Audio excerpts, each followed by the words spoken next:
drinking black tea calmly at Hogwarts. This video is purely for entertainment and does not infringe on copyrights or laws. The rights to the novel and image belong to the original author. We do not claim ownership. Don't like waiting and want to listen to this fanfic in full now? Subscribe to our Patreon, where you'll find the best fanfics. Chapter 326. When Zhang Su was about to walk to the gate of the Three Broomsticks, a figure just walked out of the bar. After seeing him, he was slightly surprised, and then ran towards him. With the help of the light from the bar, Zhang Su saw that the person running towards him was actually Fu Rong. Handwritten, "Are you okay?"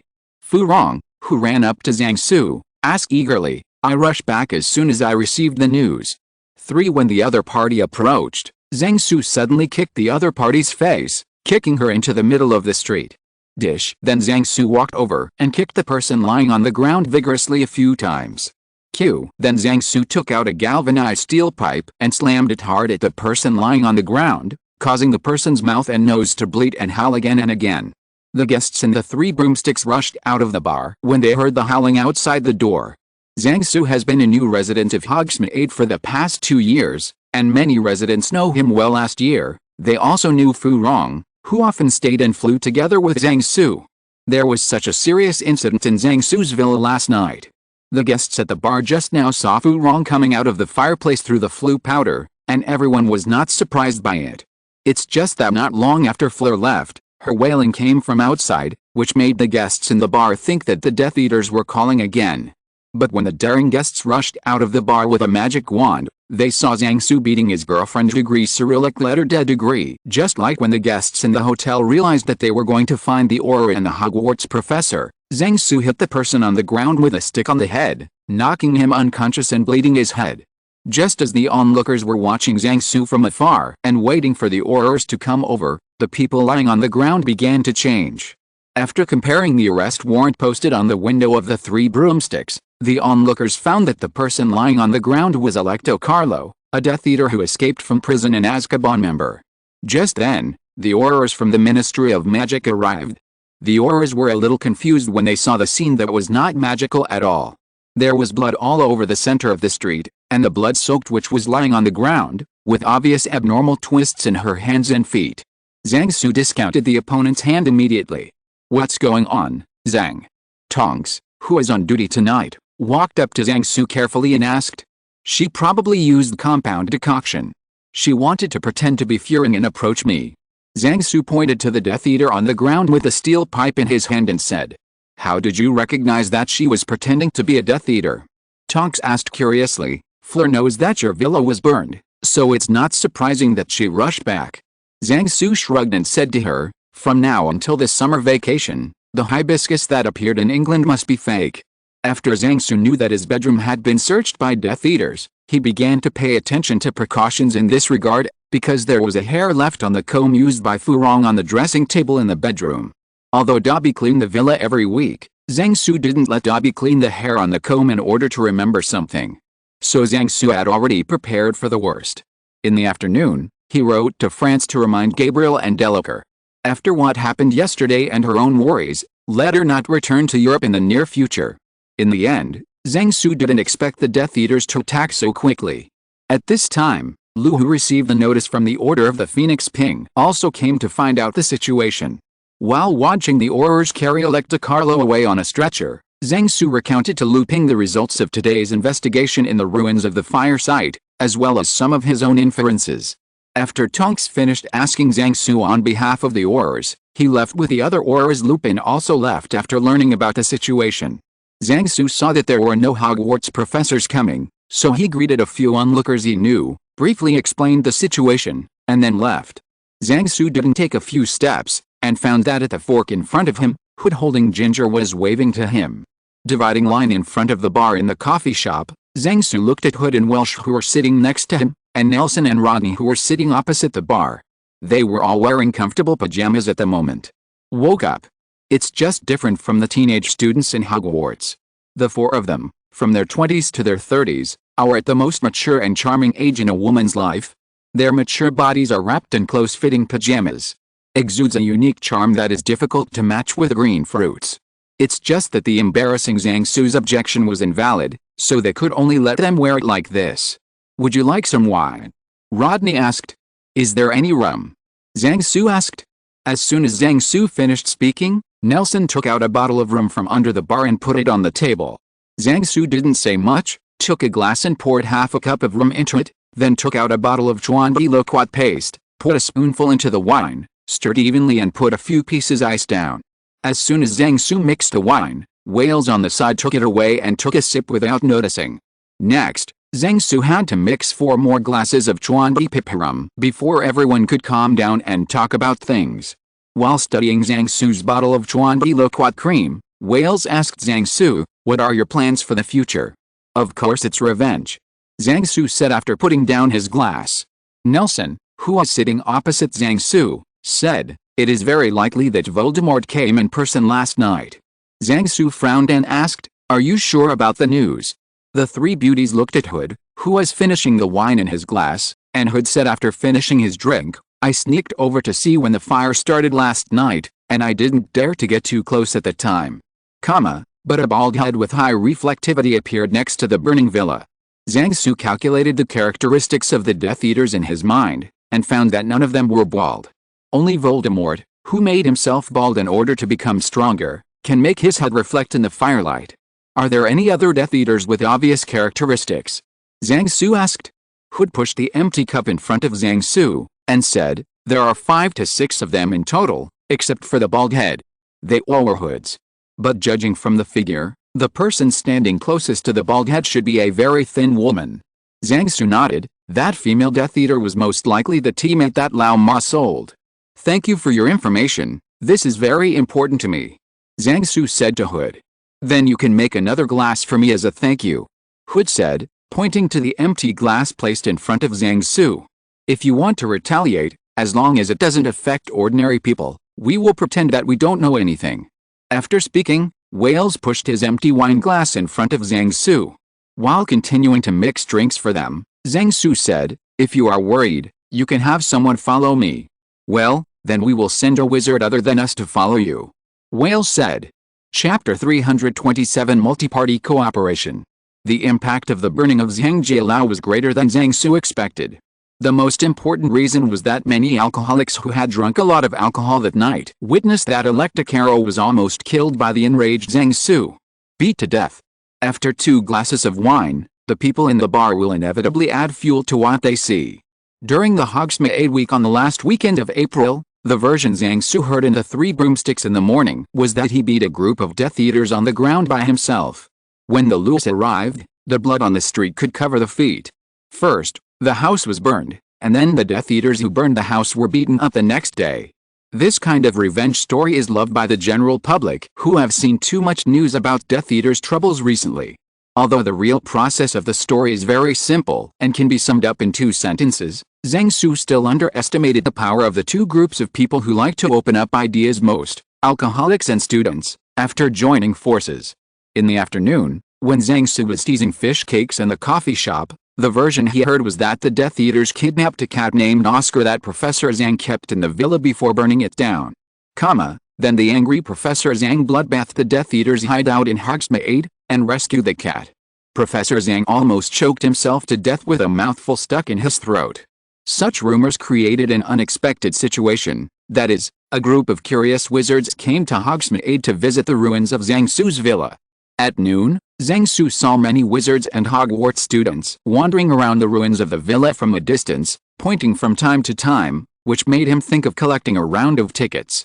When Zhang Su was playing Gwent with Cedric who came to condolences in the coffee shop, Zhang walked up to Zhang Su's feet, meowed a few times, and pulled his trousers with his mouth. Zhang Su let go of Cedric, who was about to lose, and followed Zhang to the 2nd floor. When Zhang Su walked into the living room, there was already a handsome young wizard in a suit sitting here.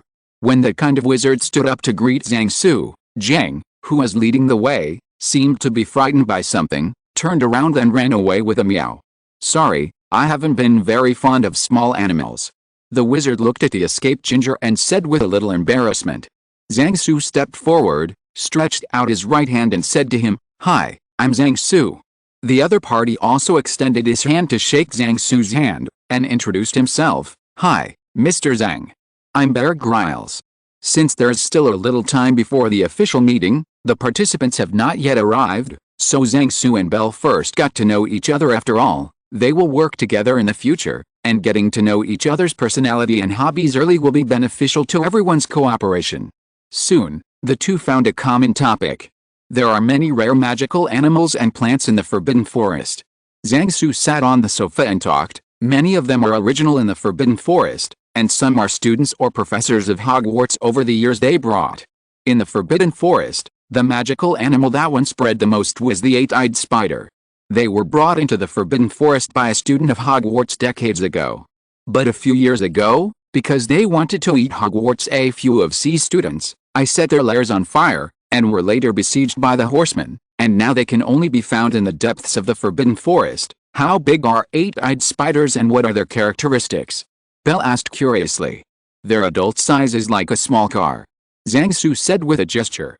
The meat on their trunks has a very strange smell, which makes people lose their appetite after smelling it, but it is not poisonous. You can try it if you have a chance. But their 8 legs are a good thing. After cutting them off, they can directly carry the shell slowly grilled over a charcoal fire. The meat inside tastes very tender, a bit like crab. After burning off the poisonous fluff growing on the shell of the legs, it can be put into a soup pot to make soup, and the soup tastes good. To be honest, Zhang Su now regrets that he wiped out the eight-eyed spider too thoroughly, which is not in line with the concept of sustainable development at all. After Zhang Su finished talking about all kinds of magical mushrooms in the Forbidden Forest, Belle, who was talking about sex, said, "Have you ever heard of the six-eyed flying fish? I encountered it at the seaside when I was on a mission in Africa. It can make people lose their courage when they see it, and the locals take it as a symbol of courage to catch a six-eyed flying fish. Its fish meat is rich in fat, wrapped in leaves and grilled directly by the fire. After roasting, its bones and scales are very crisp, but the meat is very tender." The two just talked about the taste and eating methods of the magical animals and plants they have encountered over the years. Belle was most interested in the 1,000-year-old basilisk in Hogwarts. After learning that its meat was out of stock, Belle felt sorry for not being able to study it after Zhang Su promised to send him some younger basilisks for his research. Belle was so happy that he almost fell in love with Zhang Su. After the two met for about an hour, the people who participated in today's meeting came to the living room one after another. At first, Zhang Su just wanted to burn down a few houses of Bellatrix's family to take revenge. Who would have thought that after checking the surveillance video in the villa, Zhang Su discovered that Voldemort was leading the team at that time. Bellatrix did not play as much role as expected at the beginning, and Antonin Dolokhov and several others a Death Eater worked hard. And Rita Skeeter's information accidentally mentioned that Bellatrix Lestrange's property has been haunted by many mysterious wizards recently. So Zhang Su and Dumbledore made up their minds, instead of burning down the house, it would be better to destroy its vitality. So under Dumbledore's cooperation, it turned into an arrest operation cooperated by the Order of the Phoenix, the Auror Office of the Ministry of Magic, the Royal British Military, and Zhang Su. Originally, Rufus Scrimgeour, the director of the Auror Office, didn't want people from the British Royal Military to participate. Recently, the people's voices are boiling, and the Auror Office needs to do some performance to quell the voices of public dissatisfaction. It's just that the location of the Lestrange family's house has changed from a rural area to an urban-rural junction during the process of urbanization. Without the intervention of the British government, it would be difficult for the Ministry of Magic to deal with ordinary residents nearby. Especially this time, Scrimgeour led his confidant Aurors to carry out this operation in private, without filing or reporting to the Ministry of Magic. If something went wrong, he couldn't afford to go around. Since there are many ordinary people around the place where this operation took place, the British government decided to intervene after learning this information from Zhang Su, so as to avoid harming innocent people at that time. Moreover, recently, Death Eaters have begun to attack civilians, and innocent people have been tortured and injured by Death Eaters. This has prevented the British government from ignoring Voldemort and Death Eaters. In this way, under the help of Dumbledore, all parties with needs cooperated for the first time. It's just that there are still many places where this kind of multi-party cooperation needs to argue. Unlike the Order of the Phoenix and Zhang Su with pure goals, Scrimgeour and the British government both want to use this matter to brush up their political achievements, so everyone needs to make a decision first. The parts they are responsible for, and the rules for distributing the spoils afterwards, will prevent everyone from hurting their peace in the end. So on such a sunny weekend afternoon, Dumbledore and Lupin representing the Order of the Phoenix, Rufus Scrimgeour representing the Auror Office, Bear Grylls and Horatio Rodney representing the British government, and Zhang Su, who represented himself, had a cordial and friendly conversation in the living room and fully exchanged opinions. This meeting was beneficial and enhanced the understanding of all parties. Chapter 328 is written as employment consultation and read as fishing. It was the evening of the second day when the quadrilateral talks made positive progress. Zhang Su believes that it is possible to reach a consensus among all parties, relying on Dumbledore's personal presence, otherwise a group of people would have fought that afternoon.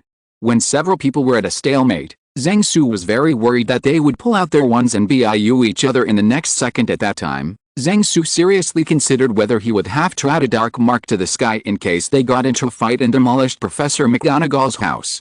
Anyway, Voldemort had a lot of debts. Fortunately, Dumbledore can always make everyone present give me face at critical moments when everyone talks frankly, preventing the talks from becoming this is an unfriendly action. When the meeting resumed the next morning, Zhang Su preemptively said at the beginning, "I have something to say, please listen carefully.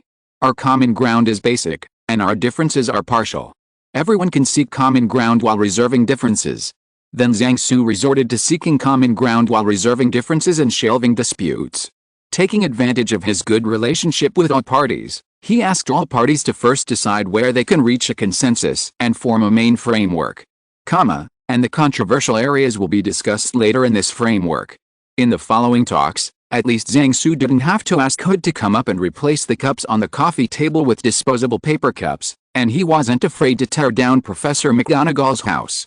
During dinner, everyone started to discuss the pan-fried mushroom slices and sunshine mushroom salad provided by Zhang Su.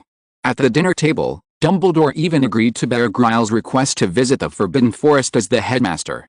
Although Zhang Su was exhausted after a day of talks, things were always developing for the better. It is precisely because everyone has the expectation of becoming the legendary all-round strategic partnership, so the negotiations before the first cooperation will be so difficult. Some rules are set at the beginning, and the subsequent second, third and even more various cooperations will be easy. The next step is the more tedious planning stage. Zhang Su said that you should take your time, and I will go back to class first. So Kingsley Shacklebolt, Lupin and Bear Grylls were left by all parties to discuss the plan together. The matter had developed to this point, and it was out of Zhang Su's control. At first, he thought it was a simple act of revenge.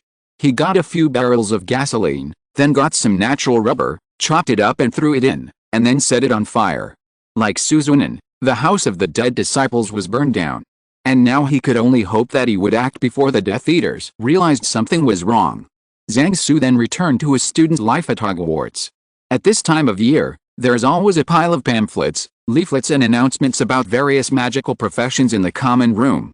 The 5th grade students are beginning to think about their future careers at this time. The students keep flipping through the brochures on the desktop, or a few people get together to discuss something, and some students are writing letters to their families for advice. The biggest headaches are those of Muggle-born students, who have no one to give them advice except their classmates and professors. Zhang Su used to pick up 1 or 2 brochures or a few leaflets as recreational reading materials to pass the time when he was bored. Now Zhang Su is holding a brochure for domestic colleges and universities, reading it with great interest, and explaining the contents of the brochure to the interested students who come to consult him from time to time. On the bulletin board, there is an announcement that all 5th grade students will have employment consultation starting next Monday, as well as the timetable for each student to participate. This is a very important thing for students, and it can be said that it is related to their next life route, of course, except someone Zhang. Zhang Su took a look and found that he was the last one in line. When Zhang Su walked into Professor Flitwick's office on time, the professor sitting behind the desk said in a complaining tone, "I don't think you need to come, Zhang.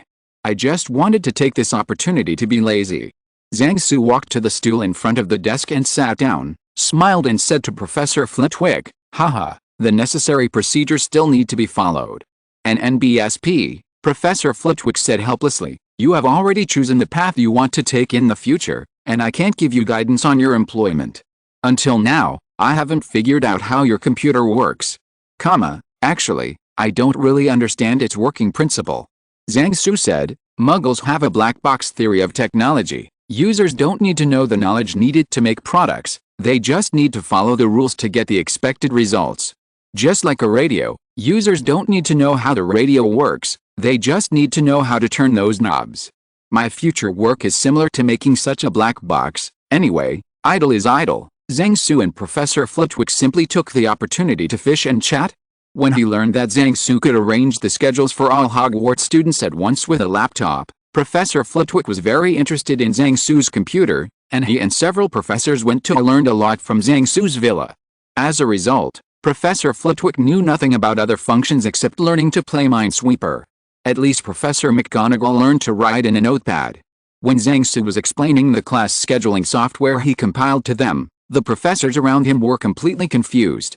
Professor Flitwick skipped the topic that he couldn't understand in his life, and asked with interest, "If you were a wizard in England, what kind of work would you do?" Zhang Su thought for a while, and replied, "Maybe I will explore dangerous places in the world, and then write a book and publish what I saw and heard during the expedition. In that case, you must score high enough in the Owls and Newts exams." Professor Flitwick suddenly entered employment consulting mode. Charms, transfiguration, defense against the dark arts can make you avoid deadly dangers. Herbalism and potions allow you to create an antidote to save your life if necessary. Protection of magical biology allows you to escape the threat of ferocious animals. And ancient runes, astronomy, divination and the history of magic also needs to be familiarized with, because they can give you hidden clues when necessary. Zhang Su looked at Professor Flitwick in surprise, and asked, "Professor, you have a lot of experience in this area. When I was young, I also had a dream of becoming an adventurer, until I got a spell on my knee during a duel match." Professor Flitwick said with some sighs. There are two explanations for a curse on the knee. Whether it was a leg injury or kneeling down to propose marriage, Professor Flitwick was beaten to death under Zhang Su's questioning. Immediately afterwards, Professor Flitwick changed the topic and asked Zhang Su, "Last time, I suggested that you get familiar with the wand you bought from Ollivander as soon as possible. How are you using it now? Cast a spell and let me see." Zhang Su's face was a little cramped, and then he pulled out that somewhat unusual wand. "This faces the enemy up." Professor Flitwick couldn't recognize the few Chinese characters pasted on the wand, so he just looked at it and said, "The proctor has nothing to prohibit the decoration of the wand, so don't worry about it." While casting spells on the employment consultation pamphlets and leaflets on his desk, Zhang Su complained about Ollivander's ancestors in his heart. Why didn't Ollivander's wand-making ancestors put a handle on this wand like other wands, which not only look the same at both ends, but also have a front and back? When I used it for the first time, I held the wand in the wrong direction, and a fireball shot out from the palm of my hand. Fortunately, the defense technique on the robe was activated automatically, and it was also fortunate that Shen Feng Wuang was useless. At that time, he was only injured by the explosion of the fireball, otherwise he would be finished. Fortunately, what I saw after climbing out of the room of requirement was a fat monk with a strict mouth. Otherwise, if other people or ghosts helped to call Madame Pomfrey, I don't know what would be spread in Hogwarts the next day. Gossip. After coming out of the school infirmary, Zhang Su determined the front and rear directions of the wand by means of lighting techniques, and then affixed a label on the wand indicating the front and rear directions of the wand. As for being blinded by his lighting technique for half an hour during the period, Zhang Su never mentioned it to others. After Zhang Su finished performing the method, all the brochures and leaflets on Professor Flitwick's desk stood up and formed a square formation, and then danced in the most dazzling national style. Chapter 329 planned to be implemented.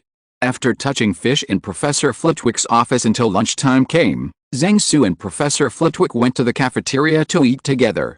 When Zhang Su was having lunch, he reckoned to go to the Horse People tribe in the evening to see what fresh seasonal local products they had. Now Percy has no intention of firing Professor Trelawney, so Firenze doesn't have to violate the tradition of the centaur to help Dumbledore work. In Zhang Su's opinion, Firenze living in the tribe is much better than being a professor at Hogwarts. As a result, when Zhang Su was about to leave the castle after dinner, Dumbledore called him away. After Zhang Su and Dumbledore's routine round of unnutritious conversation ended, Dumbledore handed Zhang Su a document on his desk and asked him to see if there was anything to be revised.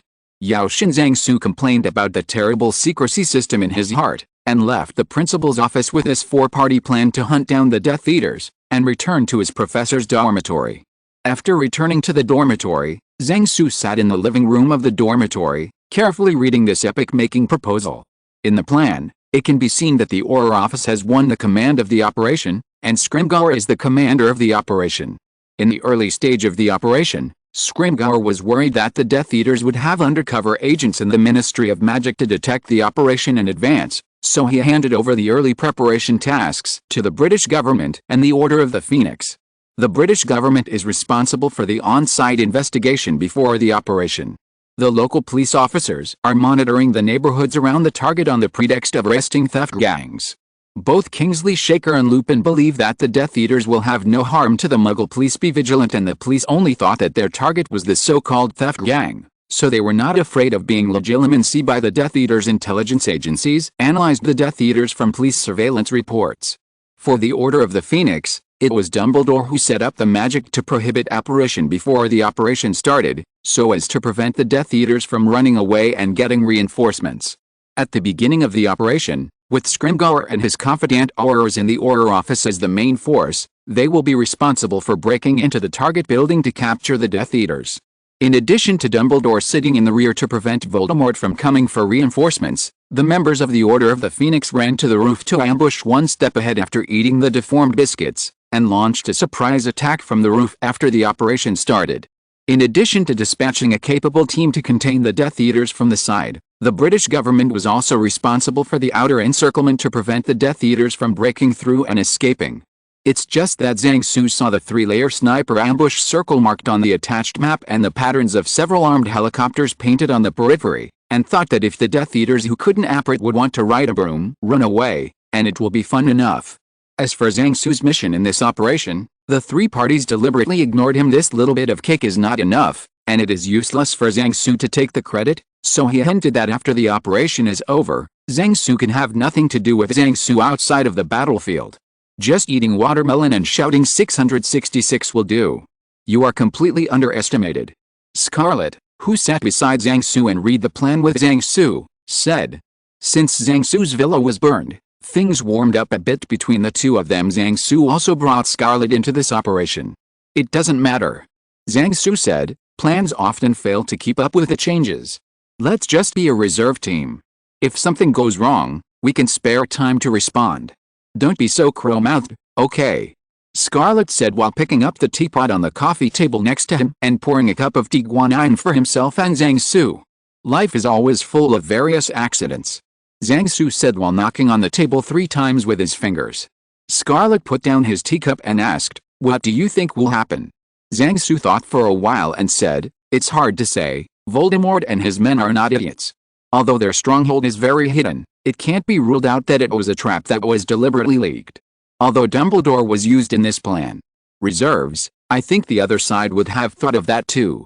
If I were Voldemort, I would certainly have taken this huge disadvantage into account when making my plans.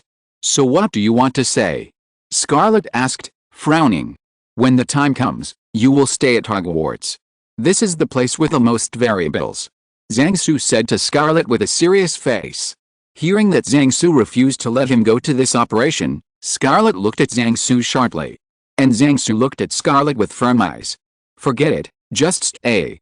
Scarlet stood up from the sofa, straightened his robe and said, remember to come back alive, I have something to tell you then. After speaking, Scarlet left Zhang Su's dormitory. After Scarlet left Zhang Su's dormitory, Zhang Su walked into the study, took out a piece of parchment, and began to write on it. After thinking about it, Zhang Su felt that it was still necessary to remind Dumbledore and the others to be prepared that this was a trap.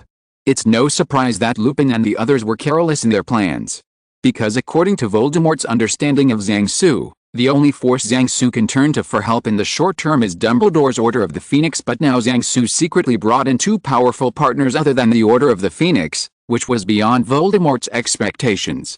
This time, the 3 parties dispatched a large number of people. If Voldemort set up traps according to the level of the ambush of the Order of the Phoenix, just like the ancient Roman Empire military writer and Roman army builder Vigesius said, if the ambush is seen through, there will be no danger. If it is anti-surrounded, it will not only fail to achieve the expected goal, but will pay a heavier price. So Lupin and the others thought that no matter whether this was a trap to eliminate the vital forces of the Order of the Phoenix, as long as it passed by then it would be fine. But what Zhang Su is worried about now is another possibility, that is, after Voldemort transferred English to divert the power of Dumbledore and the Order of the Phoenix, he would make a big move against Hogwarts. There are too many uncertain factors in Hogwarts. Besides Harry Potter, Percy Weasley is also a huge hidden bomb. If Voldemort sent someone to sneak into Hogwarts and kill Percy, the last bit of sympathy between Hogwarts and the Ministry of Magic would be torn apart. This scene would be more lively than the Ministry of Magic's dismissal of Dumbledore. Chapter 330 Action begins. For Hogwarts 5th-year students, weekends in May are either fighting hard with homework in the common room or library, or finding a place to practice spells with 5-year owls 5-year guides, or take a break from your busy schedule and go to the lake with your boyfriend and girlfriend to cultivate your relationship. At this moment, Zhang Su was sitting in the lobby of a bar with a group of wizards and wizards with wrong styles, listening to Scrimgeour's explanation of tonight's action surrounded by everyone. This bar is less than 2 kilometers away from the target of this operation. 3 days ago, the owner of the bar won the big prize and took his whole family to travel to the Mediterranean Sea, so this bar became the frontline headquarters of this operation. On a large table in the middle of the bar is a scale model of the target of the operation and surrounding buildings and streets in the face of transfiguration. Making such a sand table couldn't be easier. After Scrimgeour introduced the operation plan, a middle-aged soldier in combat uniform and with the rank of lieutenant colonel introduced the deployment of the government army again. The task arrangement is over, and there are still 3 hours before the start of the operation. The core personnel participating in the operation are recharging their batteries in the bar, waiting for the start of the operation. At the beginning, the Aurors, the Order of the Phoenix, and the government army were divided into 3 small groups, while Zhang Su and Bear Grylls were mixed together. Not long after, several Hogwarts Badger House students who had been missing from the wizarding world for years began going over to say hello to Dumbledore. With them leading the way, the government wizards began talking to the Aurors and members of the Order of the Phoenix. Under the connivance of the leaders of the 3 parties, the 3 groups of people soon began to talk. And Zhang Su was sitting at the table next to him, drinking fruit juice and watching the special pre-war mobilization meeting before him. Only then did Zhang Su notice a very inconspicuous mark on the chest of Bear Grylls' combat uniform sitting in front of him. "Your logo is very interesting, I haven't seen it before," Zhang Su asked, pretending not to care. "This is the logo of our Firefly team," Bell replied without hesitation. "Then what about them?" Zhang Su asked with his chin, pointing to several government soldiers in combat uniforms and signs around the table not far away that were very different from Bell and the others. "They are the Amethyst detachment of the Special Boat Squadron," Bell replied. He had received instructions from his superiors before, what he could say to Zhang Su and what he couldn't say, all of these had set rules. At this moment, the soldiers also noticed that Zhang Su was discussing them, and turned their heads to look at Zhang Su. Zhang Su raised the glass full of juice, smiled and toasted them with juice instead of wine. They also raised their drinks and returned to Zhang Su. At this time, Bell also took the opportunity to ask Zhang Su something, and he asked, "I heard that your country's army also has a wizard army code named Chushiban." Hearing Bell's question, Zhang Su nodded reluctantly and replied, "Yes, my father was one of them before he retired." Then Zhang Su changed the topic with some information that could be made public, avoiding the other party's question about what Chushiban means. Zhang Su can imagine how much headache the British Intelligence Department must have had when they got this information. They would not believe that there would be such a name for the elite troops. Time passed slowly and firmly among the chants of a group of people. When the countdown entered the last hour, the atmosphere in the bar suddenly seemed to freeze, and everyone began to make final preparations. Since there are people from the government army today, Zhang Su has no plans to use hot weapons. Zhang Su took off the sleeve of the wand on his arm, and then checked the sleeve and the wand inside. As for this side facing the enemy, Zhang Su made a sleeve and put it on his left hand alone. With Zhang Su's current attainments in Shenfeng Wuang, there is no difference between casting spells with the left hand and the right hand. Zhang Su took a look at Bell's equipment and found something interesting. It has to be said that under the same power system, the development of magic in the East and the West has gone in different directions, but there are still similarities in many places. For example, the structure of the wand, whether it is made into a stick or a mahogany sword, is the same structure as a cassava root. As for the defensive iron armor curse, the basic parts of the Eastern and Western iron armor charms are very similar, but there are some differences in the details of the extended part. As for the use of the iron armor curse, the wizards of the government army also used magic items similar to the domestic iron armor curse amulets. Zhang Su noticed the familiar magic fluctuations on Belle's helmet. 3 to 10 minutes before the action time, Lupin led the Order of the Phoenix and left through the back door ahead of time. They turned the deformed biscuits provided by the Weasley twins into mice, bats and bugs to lurk in the target building in advance. In the prior investigation, no pets such as cats and dogs were found there. Not long after, Black, who turned into a moth and entered the target building for investigation, sent back the first line information. There were 11 Death Eaters in the house who had escaped from Azkaban, and they were in different rooms. Rest or drink and chat inside according to preliminary analysis. This is their dormitory. After receiving the news, Dumbledore, Scrimgeour, and Zhang Su, 3 people who were familiar with Death Eaters, looked at each other, and everyone saw a solemn expression on each other's faces. The smell of bait exuding from these Death Eaters is too strong. The house was only casted with the same spell as the leaky cauldron to expel muggles, and the confusion spell against wizards was not very effective. All the Death Eaters in the house were newbies, and there were not even half of the old Death Eaters. While things that seem too perfect are often fake, things that are flawed are often real. But standing in front of such a trap full of flaws, it is not easy to confirm whether this is the most outstanding handwriting of Hogwarts in the past 100 years. If this was Voldemort setting a trap, Dumbledore might have taken back Voldemort's diploma. If this is not a trap, it can only be said that the Death Eaters inside are 2 scumbags. Fortunately, when making the plan, they considered the possibility of this being a trap, so after discussing it, everyone decided to eat the bait first, and then pack up the possible Death Eater reinforcements. Lieutenant Colonel Owen, the commander of the government army, ordered that except for the soldiers in the innermost encirclement to continue their tasks as usual, the soldiers in the middle and outer encirclement should stay hidden and wait for reinforcements from the Death Eaters. After the latest order was issued, all the wizards in the bar left and entered their designated positions. At exactly 9 o'clock in the evening, with the anti-apparition spell prepared by Dumbledore taking effect, the attack began. If you're listening to this novel on a channel other than Fanfic World, it means they downloaded and uploaded it without effort. We cordially invite you to visit our channel, Mundo Fanfic Novelis. There you'll find the original version of this story, and you can explore many other novels of various genres. We're waiting for you to immerse yourself in a world of incredible novels. Chapter 331. 2 flowers bloom, 1 for each at Hogwarts. The weather has turned warm and sunny in May. On the first Saturday night in May, a group of 5th and 7th grade candidates came to the maze for their weekly practice session. The students of other grades did not bother these candidates who were already highly stressed, and gathered together to practice by themselves. A bright full moon hung in the night sky, and a slightly cool breeze blew through the maze, taking away the unique plants in the maze mixed with the smell of the sweat of young men and women. Beside the tree wall, Harry held a piece of parchment in one hand and a wand in the other, and from time to time used transfiguration to conjure the appearance of some dangerous magical animals, as imaginary targets for Neville to use spells to solve them. After Neville had dealt with one of the fire crabs, Harry stopped casting spells. Harry wiped the sweat from his brow and said to Neville, "Good job, Neville." Neville nodded while sweating, and kept looking around. When practicing spells with a group, the most important thing is to keep an eye on 6 directions and listen to all directions, because you don't know when a spell that collides and changes its trajectory or misses it will fly towards you. Just now, if Neville hadn't reminded Harry in time to avoid a magic spell that flew from nowhere, Harry would have been petrified like Ron, who didn't dodge in time not far away. Period. Harry handed the parchment in his hand to Neville. The long parchment recorded the contents of the Defense Against the Dark Arts ALS exams for the past 10 years.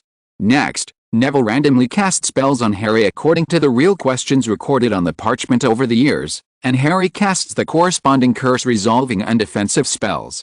After the two practiced for a while, Neville and Harry sat down on the grass to rest. "Harry, what's on your mind?" Neville asked Harry, who was sitting next to him. Harry glanced at Neville, then shook his head and said, "It's nothing, I'm just too nervous about preparing for the exam." Although Neville had a look of disbelief, he couldn't ask any more questions. Everyone would have something on their minds. He wasn't the kind of person who loved to gossip, so Neville followed Harry's lead and chatted with him. "I don't think you should be nervous, your usual grades have always been good," Neville said to Harry. Harry curled his lips. It was hard to say anything, With Hermione and Grandpa Gandalf as cheaters, if he didn't do well in his homework, he could ask Zhang-Su for a dynamite kit, and then he would die with Voldemort. So Harry didn't accept this, but asked Neville, "Have you thought about what kind of work you will do after graduation, Neville?" Neville raised his eyebrows when he heard Harry's question, and then said while playing with the grass on the ground with his wand, "My parents hope that I can also become an Auror." "That's good," Harry said happily. "I also want to be an Auror, and Professor McGonagall said I need to work harder." "I think you're fine," Neville said, looking at the beaming Harry. "Your defense against the dark arts exam, his grades are all good, charms and transfiguration are pretty good, but potions is a bit weak." "You should be fine," Harry said to Neville. "But I don't really want to be an Auror," Neville said to Harry in a low mood. "You know my herbalism is not bad, and I want to work on herbalism in the future." "Wouldn't your parents be disappointed then?" Harry asked. Every time Neville's parents were mentioned, Harry felt a dull pain in his heart. More than 2 months ago, Dumbledore gave Harry a crystal ball in which a prophecy was recorded. After listening to the prophecy in the crystal ball, Harry knew that Voldemort had 2 choices at that time, himself and Neville. At the beginning, Harry thought in his heart, if Voldemort went to Neville's house, would his family have a better life? It was only later that Ron quietly told Harry that his mother had seen the Longbottom couple in St. Mungo's, who went to the hospital for a physical examination during the Christmas holiday last year. At that time, he knew that the Longbottom couple had been arrested after the mysterious man disappeared. Several Death Eaters including Latrix Lestrange were tortured madly for 10 years, and they were not cured until a few years ago. What was in Harry's mind after that day, no outsider could know, but it seemed that he hadn't changed much. Neville didn't know that Harry had so many thoughts in his mind, so he replied as usual, "My grandma said that as long as I can live happily, it doesn't matter whether it's going to be an Auror at the Ministry of Magic or growing herbs in a greenhouse." The two of them just took advantage of the break to chat about the topic of work in the future. Harry did have something bothering him tonight, but he couldn't tell Neville about it, because the things in his dreams had become more and more strange recently. He didn't know whether he was crazy or Voldemort was crazy, because he saw himself biting Mr. Arthur Weasley from the perspective of a snake. A while ago one night, he experienced a preparation 16 from the perspective of Voldemort. At the age of, he has not set foot in the world of adults. It's just that the scene was too dark at the time, and Harry only knew that he was Voldemort, but he didn't know who the other party was. As for the content of the dream that night and what happened the next morning, Harry decided to bury them deeply in his heart, no matter who, even Dumbledore and Ginny, he would not tell each other. While having breakfast in the cafeteria in the morning, Harry suddenly remembered that Zhang-Su had quietly mentioned that Voldemort should live in Malfoy's house now. Then Harry looked at Malfoy sitting on the dean's table, and remembered the dream he had had last night. What happened here? An absurd idea suddenly appeared in his mind. Originally, Harry also wanted to talk to Blake about other dreams he had seen during the last Hogsmeade week. For example, he once again saw Voldemort in his dream reading a new book by the Kindle-published biography of Dumbledore. It turned out that neither Black nor Lupin was in Hogsmeade after returning. Harry wrote to Black, but he didn't expect that the other party never replied. Ron and Hermione, who went to find Dumbledore later, found that their headmaster had disappeared again. Harry and the others were used to the frequent disappearance of the principal and other members of the Order of the Phoenix, but recently Harry felt a little restless, as if something was about to happen. Just when Neville and Harry finished their rest and stood up from the grass to continue contacting each other, a sudden change occurred. Chapter 332 Unexpected Enemies. There are 2 flowers blooming, one for each. Now turn the perspective back to Zhang-Su and the others. As the order to start the operation came from the headset, the wizards who had already taken their positions in concealment began to attack the targeted 3-story building. Zhang-Su stepped on the flying sword and floated in the sky not far from the target, carefully observing everything that happened below. More than 10 meters outside the small building where the Death Eaters were located, a large number of magic traps and magic sirens were set up by the Death Eaters. However, under Dumbledore's perception, the range and number of these magic traps had already been made clear when he came over for reconnaissance wearing an invisibility cloak. Under Dumbledore's command, the lurking of several wizards was in place, and they were in a safe position a few steps before triggering the trap set by the Death Eaters. When attacking Crouch's house, the magic trap hidden outside the house caused a lot of trouble to the members of the Order of the Phoenix, so at the beginning of this operation, the attacking wizards used transfiguration to conjure stone people, native people, etc. are used as shields to explore the way ahead. Suddenly, there was a series of explosions on the ground around the house. The traps stepped on by the stone men and the natives exploded one after another, and the scapegoats who stepped on the landmines in front either had their legs and feet broken, or were blown up like Blake back then. The wizards followed behind the shield and attacked forward. The wizards of the Firefly Squad and Amethyst Squad actually showed the flavor of step-tank coordination during the advance of more than 10 meters. The movement outside the house was so loud, it was natural that it could not be hidden from the Death Eaters inside the house. A few seconds after the explosion sounded, the Death Eaters' curses began to be emitted from the house.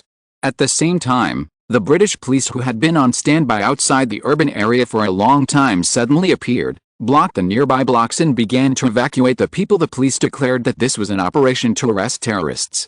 The British people who had just emerged from the shadow of the Northern Irish Republican Army cooperated with the police and left their houses. The wizards attacking from 3 directions have been moving smoothly so far. Under the cover of shields, they quickly approached the edge of the house. While inspecting the situation on the ground in the air, Zhang Su carefully listened to the various calls in the headset. In the headset, there was now the voice of Scrimgeour conducting. Fireflies and Amethyst take care to attract the attention of the Death Eaters, and the Aurors start opening the front door of the house. Zhang Su saw from the air that the 2 detachments of the government army had begun to step up their attack, and several Aurors began to work together to cast a spell on the gate of the house. Almost at the same time, several spells concentrated on the target at the same time. It's just that the expected door was torn apart, and then the picture of the Aurors diving in did not appear. There was a green light on the gate, and then the gate stood there unharmed. Scrimgeour's voice, both puzzled and dissatisfied, came from the earphone. When formulating the action plan before, Scrimgeour patted his chest to ensure that his people could break through the gate and break into the house as soon as possible. It's just that the current situation is not the same as expected. But everyone is not a rookie anymore.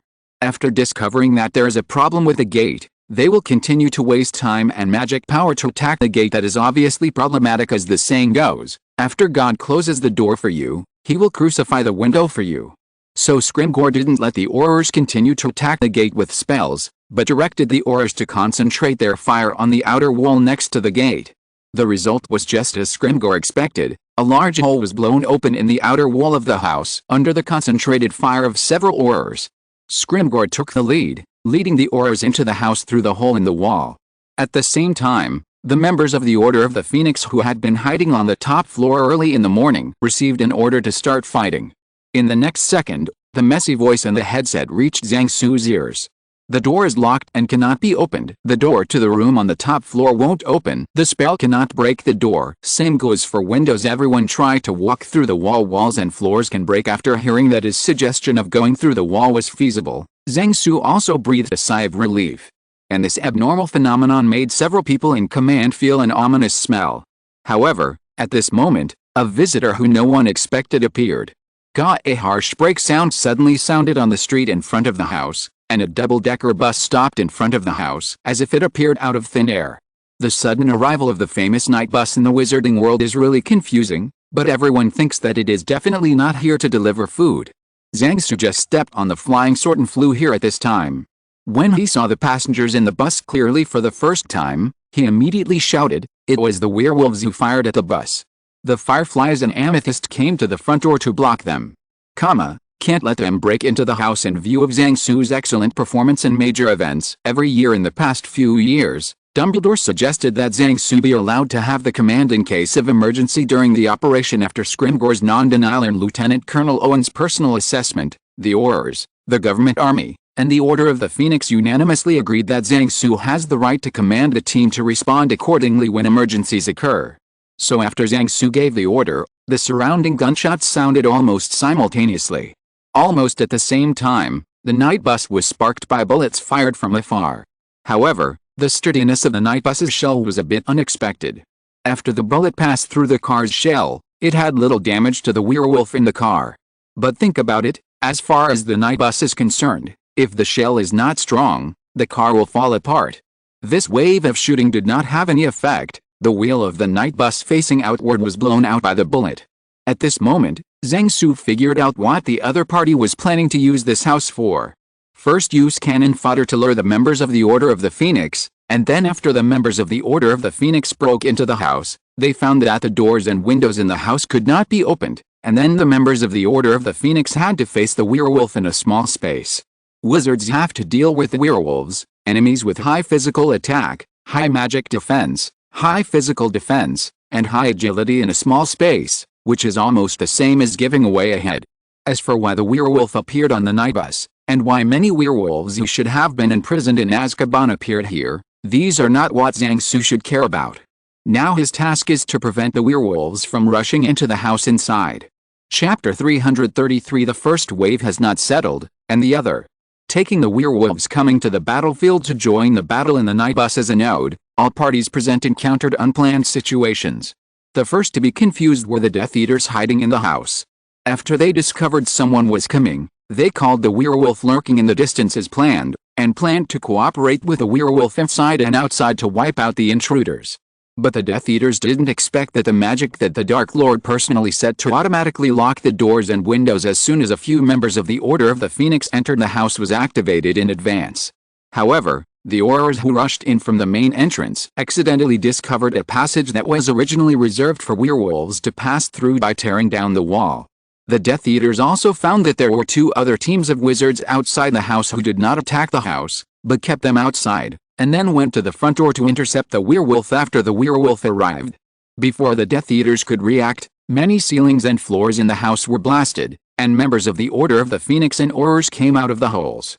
The battle entered hand-to-hand combat at the first moment. The members of the Order of the Phoenix and the Aurors realized that there must be a conspiracy behind this after they discovered that the doors and windows in the house could not be opened.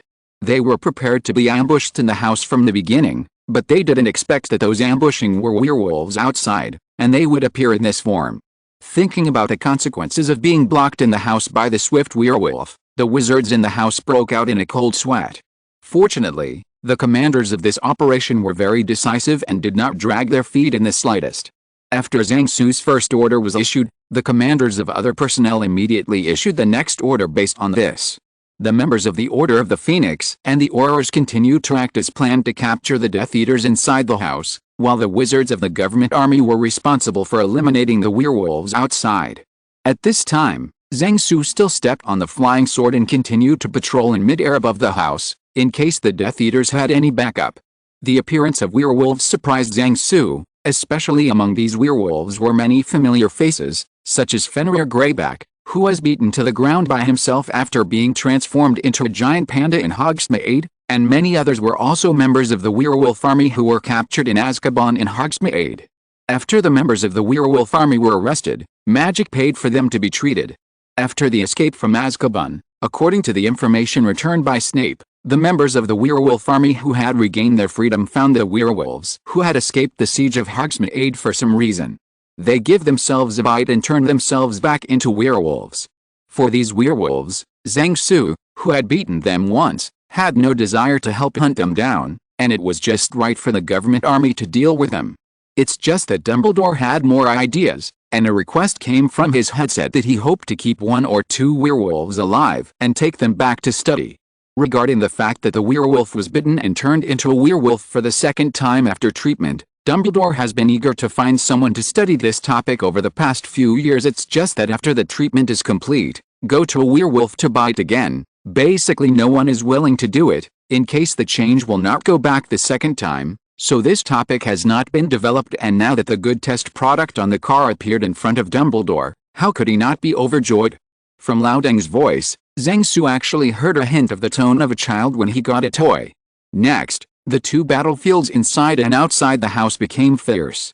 In the house, the sound of tearing down walls and drilling holes was heard from time to time. Listening to these voices mixed with the angry shouts of members of the Order of the Phoenix and Aurors from time to time, Zhang Su was relieved a lot. At this time, the Death Eaters also left the window and began to deal with the enemies in the house. Outside the house, the werewolves in the Knight's bus became flustered after being hit by bullets. Instead of leaving the Knight's bus immediately, they tried to find a hiding place in the bus.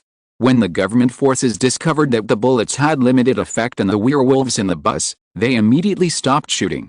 At this time, The wizards of the government army who had been restraining the Death Eaters outside the house had also rushed to the night bus, ready to deal with the werewolves who got off the bus. The next scene made Zhang Su a little worried. 2 werewolves slowly walked out of the night bus, carrying the driver and conductor of the night bus as hostages. At this moment, the corners of Zhang Su's mouth twitched a little, because he forgot that these 2 guys were in the car when he ordered the shooting just now. But at present, it seems that these 2 unlucky guys just fainted, and they don't look like they were hit by bullets just now. Just as the 2 werewolves holding the hostages walked up to the wizard of the government army and were about to make a condition, 2 boom and boom sounded, and the heads of the 2 werewolves were hit by bullets fired from the L96A1 sniper rifle. After that, it becomes 2 exploded watermelon. No matter how hard the werewolf's head is, it can't stop the shooting of a sniper rifle more than 30 meters away. The moment the 2 werewolves were killed, while the werewolves standing behind them were still stunned, the 2 wizards standing opposite them waved their wands, and the 2 unconscious hostages immediately flew straight into the air. Zhang Su, who was already ready in the air, grabbed a hostage with one hand, quickly took the 2 hostages out of the scene, and rushed to a nearby medical point. It seems that the government army is very experienced in solving such hostage problems. Zhang Su thought that they had worked out a rescue plan in less than 5 seconds after the hostages appeared just now. Without the hostage threat, everyone can fight freely. After Zhang Zufei returned to the scene, he saw the werewolves in a hard fight. The members of the encirclement of the government forces under full fire used sniper rifles and assault rifles to clean up about a third of the werewolves. The other half of the werewolves were pinned to the ground and rubbed by the wizards of the 2 teams. After all, the other party is a professional, and they cooperate very skillfully. If the students in Hogsmeade back then had, % of their level of cooperation, they would have been able to clean up the incoming werewolves without waiting for Dumbledore and the Aurors to come to their aid. Now Zhang Su can only fly in the sky, taking a cold breath to make up a few spells for the werewolves on the ground. So far, tonight's operation can be said to be smooth. However, when Zhang Su cooperated with the government army to encircle and suppress the remaining werewolves, these werewolves suddenly fled back to the night bus desperately. A werewolf sat in the driver's seat and fiddled with it. Soon, the punctured and dead wheels of the night bus began to roll slowly. Zhang Su, with black hair, just wanted to fly over the front of the car to kill the werewolf driving, but he heard the voice in the headset telling him to dodge immediately at the maximum speed. Just after Zhang Su flew tens of meters away, a light spot fell from the sky and plunged into the night bus. Immediately afterwards, the night bus turned into a ball of fire with a huge explosion, and bid farewell to the wizarding world together with a werewolf inside. Looking at the night bus burning in the raging fire, Zhang Su wanted to complain, but for a while he didn't know where to start. Anyway, he didn't have to worry about the Ministry of Magic looking for him to lose money, so he didn't care about it. It would be a big deal to rebuild a bus. Then Zhang Su looked at the armed helicopter that fired the anti-tank missile in the distance on the right-hand side, and extended his right hand to give them a thumbs up. As a Death Eater was thrown out of the hole in the wall on the 2nd floor, Zhang Su flew over to fix him with a stunning curse, and the battle against the Death Eaters in the house was also over at this time. Although most of the members of the Order of the Phoenix and Aurors were wounded, no one was seriously injured, let alone died. When they escorted all the Death Eaters out of the house and saw the burning night bus not far from the gate, everyone was dumbfounded. To them, the burning night bus is more shocking than the werewolf corpse on the ground. This morning's part of the scene of the operation is successfully concluded, and the next step is the interrogation of the prisoners. At this moment, both Dumbledore and Scrimgeour came to the door of the house, looking at the night bus whose fire was fading away, wondering what they were thinking. When Zhang Su walked up to Dumbledore, Dumbledore suddenly asked Zhang Su in a low voice, "Zhang, is there any way you can convince others that it was destroyed by Death Eaters?" As a well-known means of transportation in the wizarding world, the night bus is of great significance to many wizards. Now that it has been burned down suddenly, those wizards must cause trouble. Zhang Su pinched his chin and thought for a while, then said, "Then we can only ask Rita Skeeter for help." It was pre-planned to have Rita Skeeter write a story about tonight's events. Rita Skeeter is also getting ready for big news tonight, so it shouldn't be too much trouble to ask her to help with the whitewashing. To be precise, things that can be solved with money are not troublesome. Rita Skeeter, who was notified, arrived not long after Dumbledore lifted the magic that prohibited disapparition. When she saw the night bus that was emitting green smoke and smelling of burnt meat, She was as surprised as everyone else with her mouth wide open. Just as Rita Skeeter was interviewing the other Aurors and asking them about the details of what happened tonight, another person paraded over with a snap. The person who came was Tonks, who was left on the lookout of the Ministry of Magic because of his low combat effectiveness. Tonks brought news to Dumbledore and Scrimgeour. Not long ago, Minister of Magic Fudge left the Ministry of Magic with all the Aurors on duty in the Ministry of Magic. Their goal was Hogwarts. Chapter 334 Zyoma, Am I Easy Me? After hearing Twinks say that Fudge took people to Hogwarts, the eyes of Zhang-Su and Dumbledore became sharp. It's not surprising that Fudge wants to overthrow Dumbledore, but it's surprising that the means he uses can deceive Dumbledore. Anyone who understands now knows that Fudge's position is about to be lost. As long as Voldemort shows his face in front of the public, it will become the last two-hole socket that overwhelms Fudge. Under such circumstances, it is not surprising that the people below have to think carefully.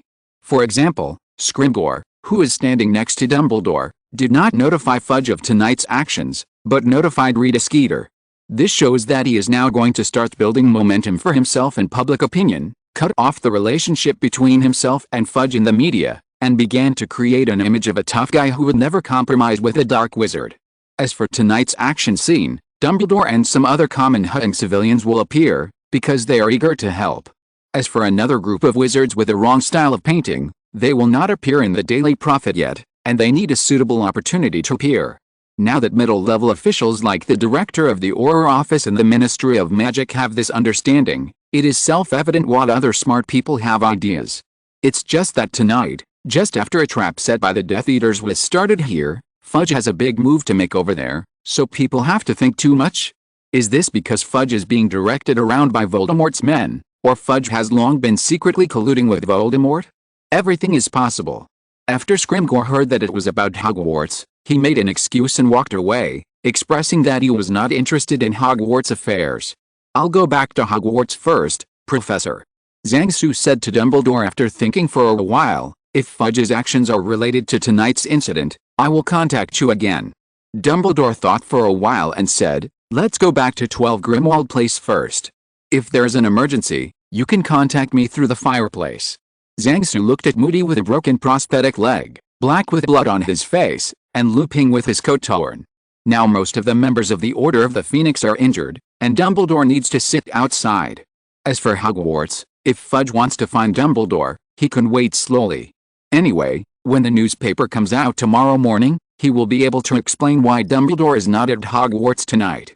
As for the Death Eaters taking this opportunity to invade Hogwarts again, Hogwarts, which had been prepared for a long time, was waiting for them. Dumbledore picked up a piece of unrecognizable prototype parts blown out of the Knight's bus from the ground, cleaned it up with a spell, and then made it into a portkey back to Hogwarts.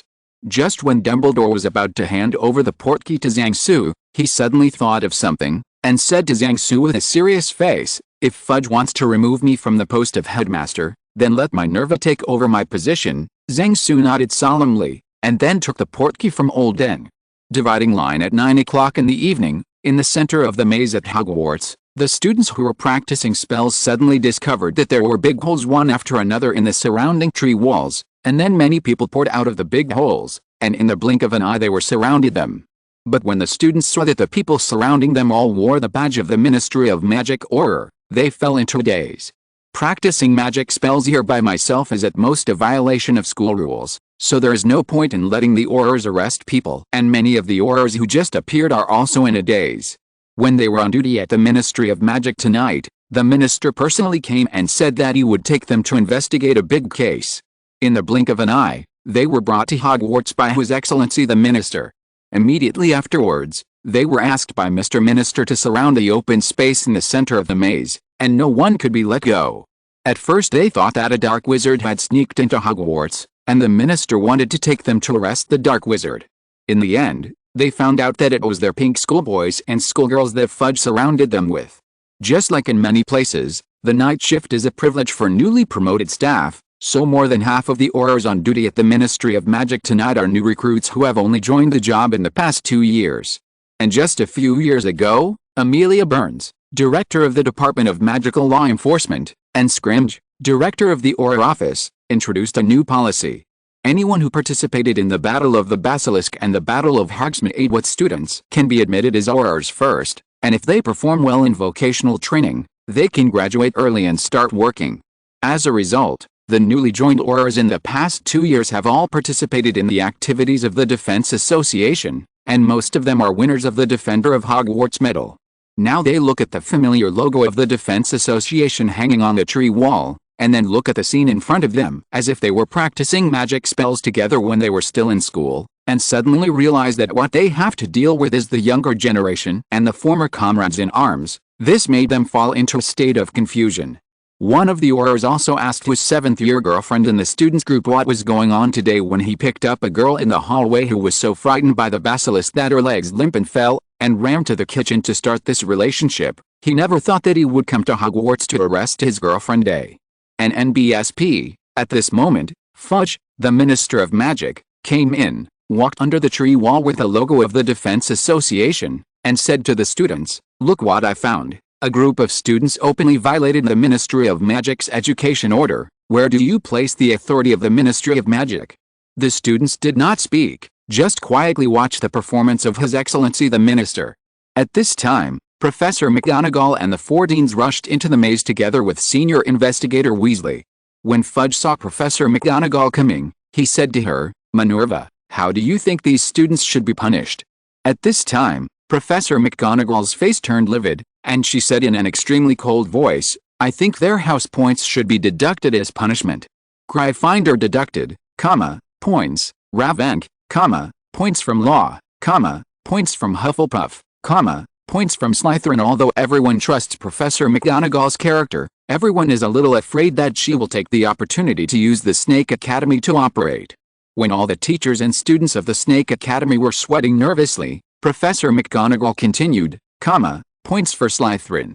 Not only the students present, but even the Aurors looked at Professor McGonagall with the eyes of "I can't think of you as such a professor." Fudge, on the other hand, blushed with anger, turned to Percy, and asked, "Mr. Our Chief Inquisitor, I remember that the education order of the Ministry of Magic has given you the punishment, sanction and deprivation of other teachers. The right to amend the rights. Do you think the Vice Principal's punishment decision needs to be amended?"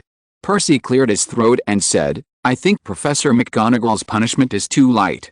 Fudge smiled and nodded to his young assistant, motioning him to continue.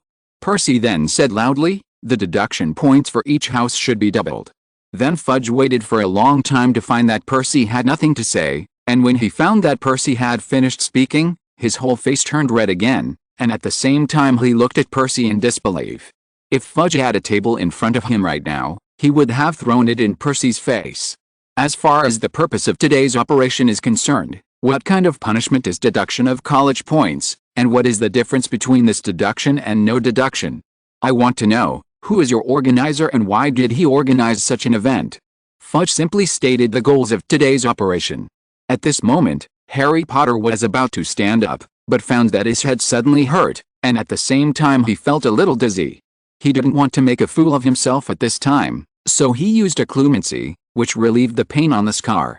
Seeing that no one answered his words, Fudge could only continue by himself. "The name of your current organization is DA. I think it should be someone's army R." Fudge talked to such a degree that the students, no matter how stupid, could see that he was going to create an opportunity to attack the headmaster tonight. Everyone knows what the other names of the Defense Association are. At this moment, an unexpected voice came from not far away. "The name DA of this organization means Defense Association, Your Excellency the Minister." It was an order brought by Fudge. At this time, many senior students who knew the inside story looked at him with suppressed smiles. "Because I came up with the name, and Mr. Percy Weasley was there," said the order. Percy, who knew what the minister wanted to do, realized that he was being dragged into the water at this moment, and his heart was really pissed off. Fudge also didn't expect that he would be slapped in the face by the order he brought, so he could only say to him with a dark face, "Maybe that's what you meant when you named him that year. I think it's been so many years, the meaning may change." Hearing Fudge's unreasonable words, the students present couldn't help being in an uproar. Now that Fudge found that Dumbledore hadn't appeared, there must be something strange in it, so he felt that it was time to get to the topic earlier and end it sooner. "I think some of my classmates can tell me what it really means," Fudge said to the students. pointing to the logo of the Defense Association. At this time, among the students who were standing still, a student walked out with his head held high. On his chest was a silver badge that few people had seen. "Good evening, Your Excellency the Minister." Draco Malfoy walked up to Fudge and bowed slightly to him and said, "As a member of the investigative operation team authorized by the Ministry of Magic, I think I have an obligation to tell the Minister, Your Excellency, what this sign represents." Seeing the person who wrote the report letter to him appear, Fudge immediately said to Malfoy in a soft voice, "Then I will trouble you, Mr. Malfoy." Malfoy raised the spell and cast a spell on the banner on the tree wall. Quickly appear. I saw that the two letters DA on the flag deformed like a mass of silver mercury, and then formed two words. Dre. For a moment, the students, professors, Aurors and Fudge present were all stunned. As for Xioma, who was full of confidence just now, his face was almost transparent. Chapter 335. I will take this pot. Fudge had been Minister for Magic, and held that position for many years, so he wasn't a stupid fellow. Sometimes someone thinks he's stupid just because that person isn't on his side. In order to achieve the goal of controlling Hogwarts, which the previous Ministers of Magic failed to achieve, Fudge was able to use the loophole of Hogwarts' lack of professors to force people into it, and through a series of educational orders to strengthen the Ministry of Magic's control over Hogwarts. The management of the school is a very good achievement. It's just that Fudge missed the Voldemort factor, and Dumbledore's knowledge of Voldemort. As a result, Dumbledore was doing the minimum resistance in Hogwarts, and then he gave up the resistance altogether, just waiting for Voldemort to appear, and asking Voldemort to help him solve his troubles. Fudge reacted immediately, and he immediately realized that he was being tricked. After seeing Malfoy's face in front of him, he also realized that this silly boy was probably being tricked. As for who is plotting against him, this is what Fudge is most concerned about now. If he doesn't know who the enemy is, then he can't deal with it. Fudge looked at Percy, and immediately dismissed the idea. Although everyone pretended to be stupid and didn't know about the tricks Percy played with the Weasley family, his work at Hogwarts was carried out brilliantly during this period. He fired a professor and almost fired a dean. An earth-shaking blow to Dumbledore's authority at Hogwarts. It's not time for the showdown yet, and he has no reason to tear himself apart now. Then Fudge looked at Professor McGonagall and several deans, and suddenly found that there was no evidence to prove that they did it, but there was also no evidence that they did not do it. For a moment, Fudge realized that it seemed that other people besides himself could dig this hole. At this time, Fudge could only think of a way to buckle the pot on Dumbledore. Fudge walked up to Malfoy, and said to him with a pleasant face, "Mr. Malfoy, can you tell me what was originally written on this flag? Please rest assured, I will find the person who framed you, and you will not be wronged." And the next moment, Malfoy gritted his teeth and said to the Minister of Magic, "That's what was originally written on this flag." After Malfoy found out that he was cheated just now, he also thought about many things in his head. There were several suspects who could do such a thing, but none of them could be provoked by Malfoy himself. You know, in order to deal with the threat of being tied to a stone and sinking to the bottom of the lake, Malfoy can now cast the bubble curse on himself without a staff, and he always has some herbs that allow people to breathe underwater in his pocket. At this point, Malfoy has given up the idea of fighting against a mastermind behind the scenes, and he also knew that Fudge's reign was running out. Fudge wanted to use this incident to bring down Dumbledore, which anyone could see, so Malfoy simply took the blame on himself, and maybe he could get some benefits in the future. It can be said that the Malfoy family has learned to play the rudder according to the wind, and student Xioma can be said to be a qualified teacher at this moment. After listening to Malfoy's words, Fudge's pleasant face instantly became as if he had been constipated for a week. "Why did you do this?" Fudge asked Malfoy, suppressing the anger in his heart. "Did someone order you to do this?" Fudge tries to take one last chance, implying that Malfoy said it was Dumbledore who asked him to. However, Malfoy, who had regained his mind, said, "I did this voluntarily, and no one threatened me, Your Excellency the Minister." After hearing Malfoy's answer, the people present all turned their attention to him. Even Snape, who had been silent all this time, looked at Malfoy curiously. Why there was a hint of anger in Fudge's tone when he realized that the situation had begun to go beyond his control. But Fudge didn't dare to touch Draco Malfoy, because he had a father named Lucius Malfoy, who hit the younger one and the older one. Fudge didn't think he could get out of the opponent's revenge unscathed. To make friends, Malfoy gave Fudge an answer he didn't expect.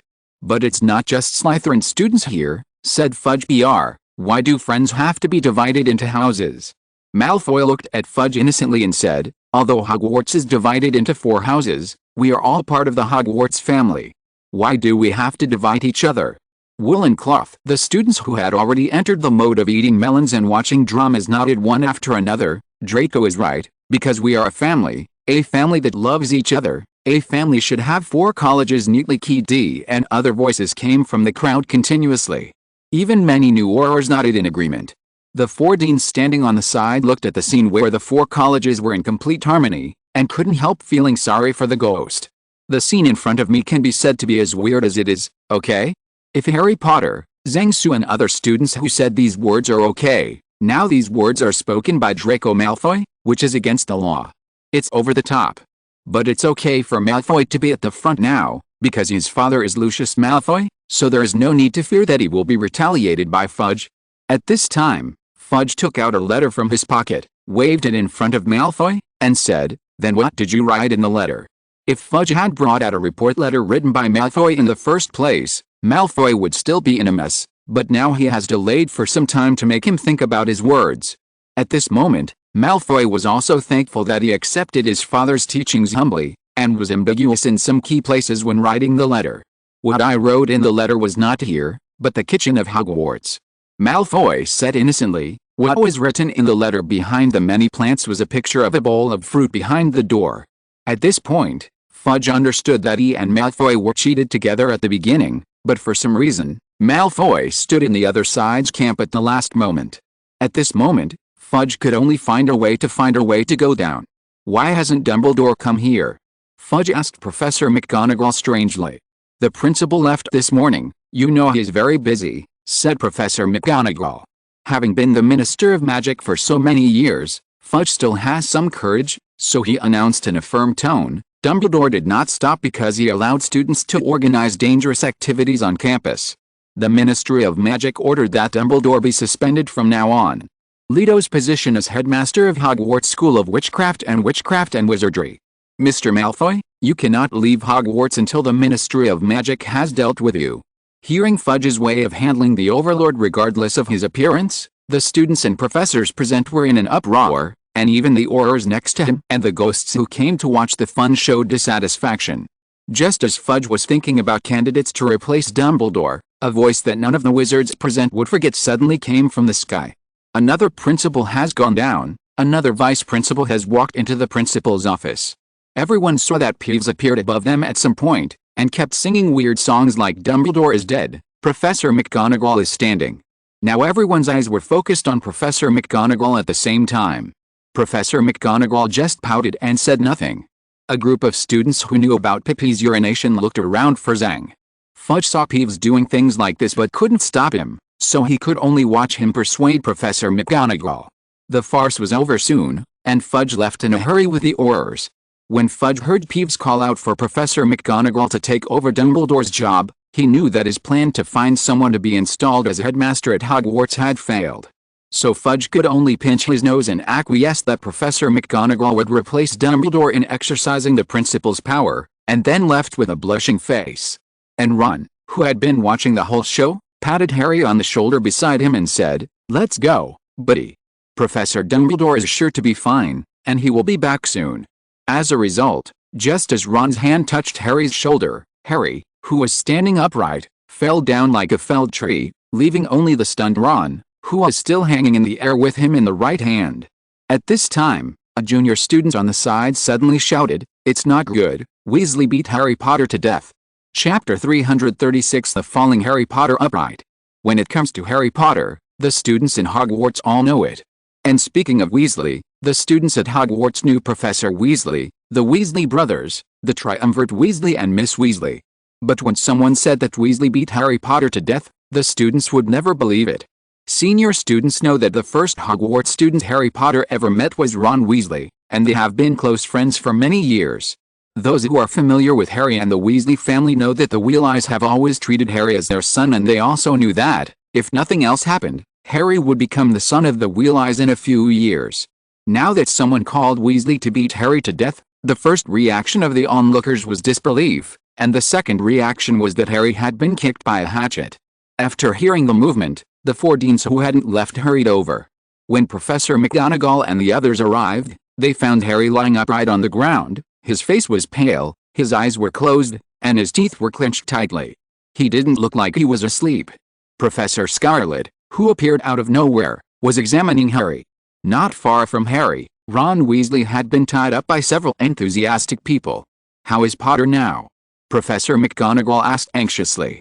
Scarlet stood up, shaking his head. Seeing Scarlet shaking his head, Professor McGonagall almost fell over when his legs went limp. Snape almost jumped at Harry, and Ron, who was tied into a rice dumpling, squirmed like a cabbage worm, and the onlookers gasped. "Take a breath. He has no major problems now," Scarlet said. "He seemed to have suffered a lot just now and couldn't bear it, so he fainted." Hearing that Scarlet said that Harry was not dead, Professor McGonagall and the others breathed a sigh of relief. Professor McGonagall was wondering if the first thing he did when he was the acting headmaster was to find an excuse to deduct a bonus from her. However, his current condition is not good. Scarlet pointed to Harry, who was in a state of suspense, and said, "It's better to take him to the school infirmary quickly." Then a group of people were in a hurry. Professor McGonagall turned into a stretcher, and some students put Harry on the stretcher, and then carried it away.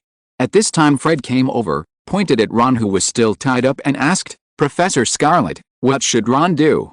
Scarlet cast a sideways glance at Ron and said, "It's up to you, even if it's tied to a rock and sunk to the bottom of the lake, I have no objection."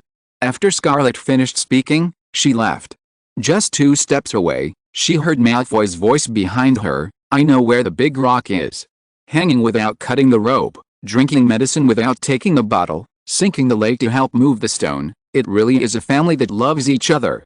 Not long after Scarlet left, Ginny helped Ron untie the rope. "You really didn't knock Harry down?" Ginny held the rope and asked, which meant that if Ron's answer was wrong, he would tie it up again. "It's really not me," Ron shouted gloomily. "I just patted him on the shoulder lightly, and he fell down before I could exert any force." Dividing line after leaving the maze, Scarlet came to the school infirmary. Harry was lying on the bed in the ward. Madame Pomfrey was treating Harry. After checking Harry, she searched the medicine cabinet, but found no potion. Frowning, she wrote nearly half a piece of paper with a quill brush in front of a table, and then handed the parchment to Snape, who stood there motionless like a coat rack hands. Snape grabbed the parchment and immediately felt the wind on his feet. "Leave the ward and go to the basement." Madame Pomfrey walked out of the ward after giving Harry 2 spoonfuls of the potion. "Harry's condition is a bit bad," Madame Pomfrey said sadly. "His brain was severely stimulated, causing him to pass out while standing." Unlike Scarlet, who said that Harry was fine outside to comfort the onlookers, now Madame Pomfrey explained everything to Professor McGonagall, Scarlet, and Hermione, who followed him from the beginning. "Harry's condition. Could it be Huascar?" Hermione whispered. "Very likely," Scarlet said. "Then do you want to inform Professor Dumbledore?" Hermione asked. "Professor Dumbledore is dealing with very important matters, we can't distract him." Professor McGonagall said to Hermione seriously, "We will notify him when their affairs are finished." A few minutes later, Snape hurried over with a bottle of steaming potion. At this time, Zhang Su also rushed back.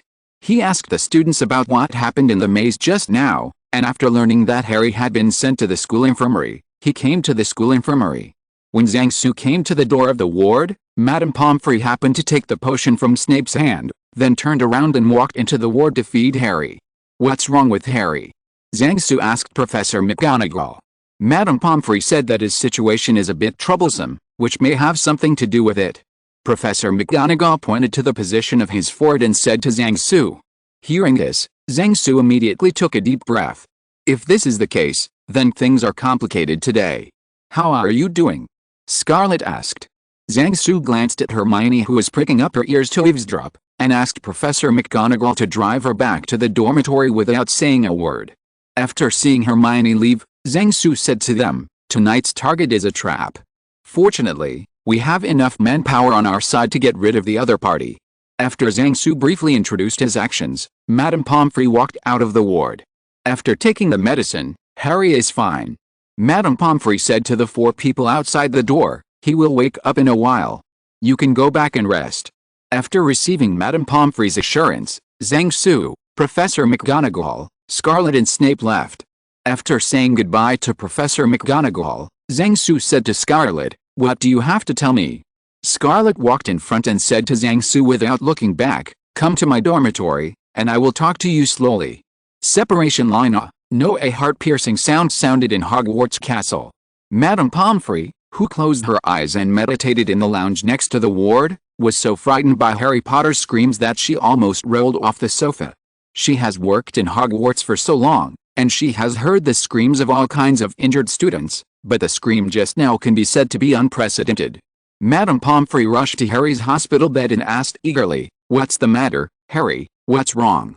"I just had a nightmare. It's all right now, Madame Pomfrey," Harry gasped. Madame Pomfrey saw Harry was panting heavily in sweat. She handed him a towel, and said, "Wipe your sweat first. I'll go to the kitchen and get you something to eat. You're full. I'll check it out for you again." But 10 minutes later, Madame Pomfrey returned to the ward with food and drinks, only to find that Harry had disappeared. Chapter 337 Waiting for Harry. 3. Keep up degrees 3 degrees 3 degrees EE. 3E. Less than 10 minutes after Fudge took away all the Aurors on duty in the Ministry of Magic, a group of Death Eaters emerged from the fireplace next to the magnificent hall on the first floor of the Ministry of Magic. Since it was the weekend and no one was in the hall at night, they quickly came to the elevator hall. Degrees, degree 3 degrees 9. The Death Eaters who quickly walked into the elevator took the elevator to the 9th floor underground. After some risk-free actions, the Death Eaters came to the prophecy hall full of prophecy crystal balls.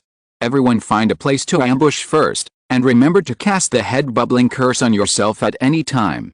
The leading Death Eater said to the other Death Eaters, "Are you going to rely on that bird to instruct us to cast the bubble head curse?" A Death Eater laughed, pointing at the leader of the Death Eaters, who was taking out a birdcage containing a canary from his robe. "If you want to die, you don't have to listen to my command when the time comes, Carlo." The leader of the Death Eaters only said this to Carlo, and didn't say anything more. But Carlo continued, "Is this the wisdom you learned from those mudbloods, Malfoy?" Lucius Malfoy felt that his dignity as the team leader had been challenged today, so he quietly moved the wand in his hand. Just after a while, a black python with thick arms suddenly sprang out from the darkness, and wrapped around Carlo tightly in an instant. A big bloody mouth with long fangs opened in front of Carlo, trembling. His tongue kept slapping his face indiscriminately. Carlo was so scared by this sudden attack that his face turned pale.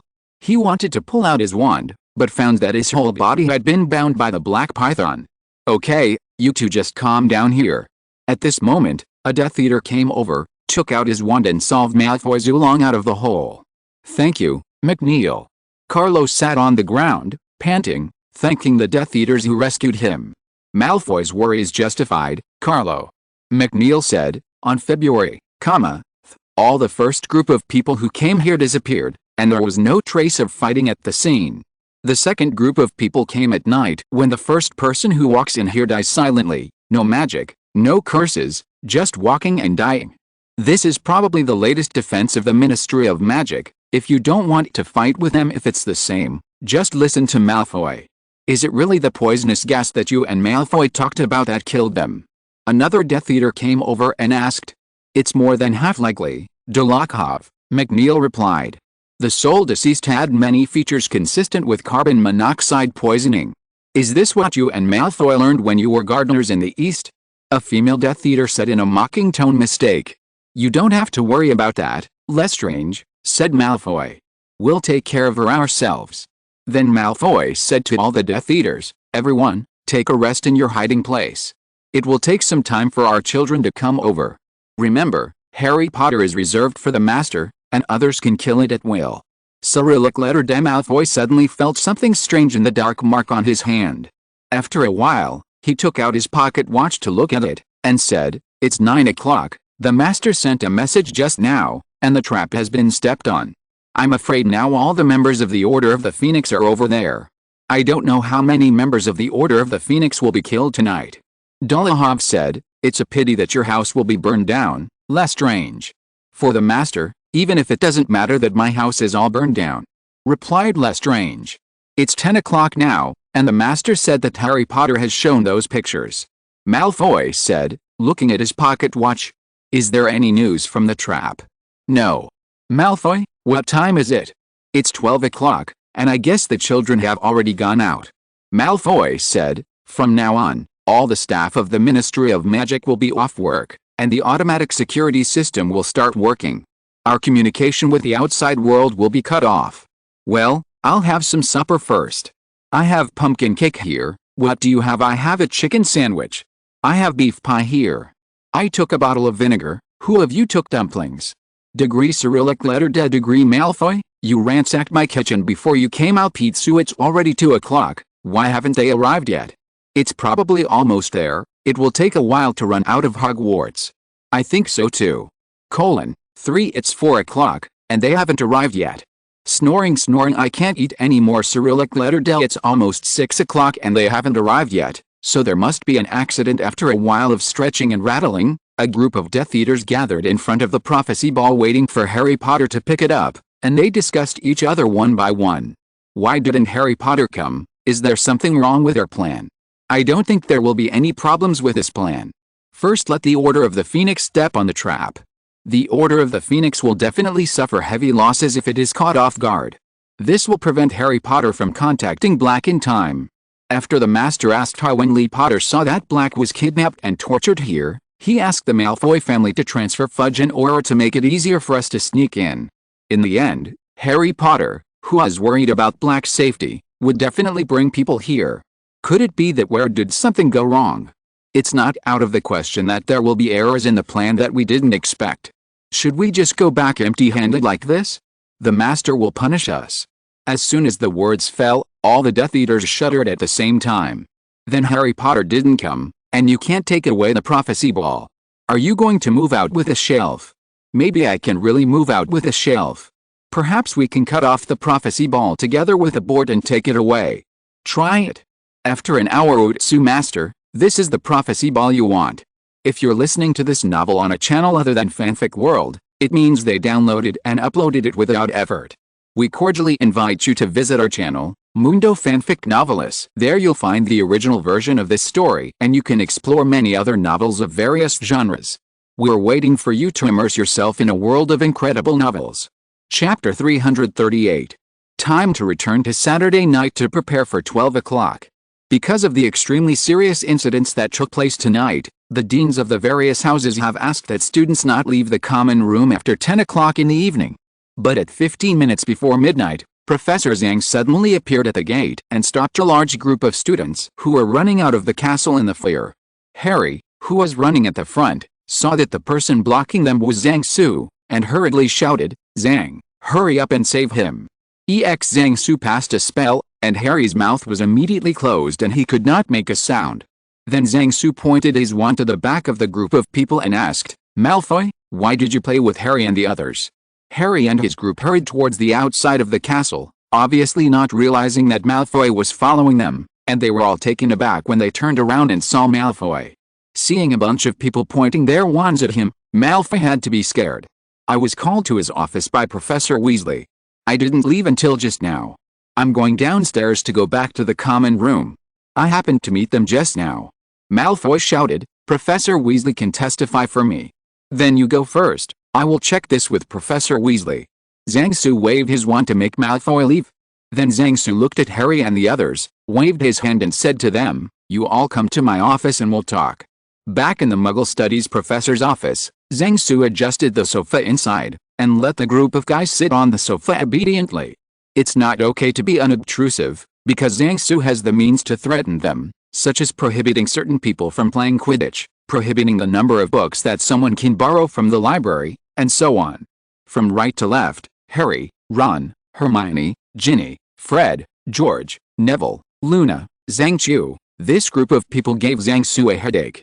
After sitting down, Zhang Su said to them, "At 10 o'clock tonight, the acting headmaster, Professor McGonagall, issued the latest order that the students of Hogwarts must return to the common room immediately."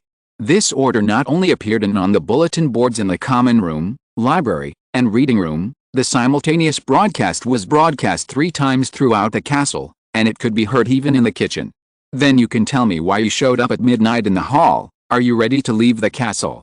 Since Harry couldn't speak, he sat on the sofa and danced, trying to use body language to attract Zhang Su's attention. After Zhang Su released his shut-up mode, Harry shouted excitedly, "Zhang, Black was hijacked by Voldemort to the Black Door on the 9th floor of the Ministry of Magic." "How do you know?" Zhang Su asked. "Just like the day I saw Mr. Weasley get bitten," Harry replied. "Then why did you faint just now?" Zhang Su asked curiously. "This has never happened to you before. What did you do then?"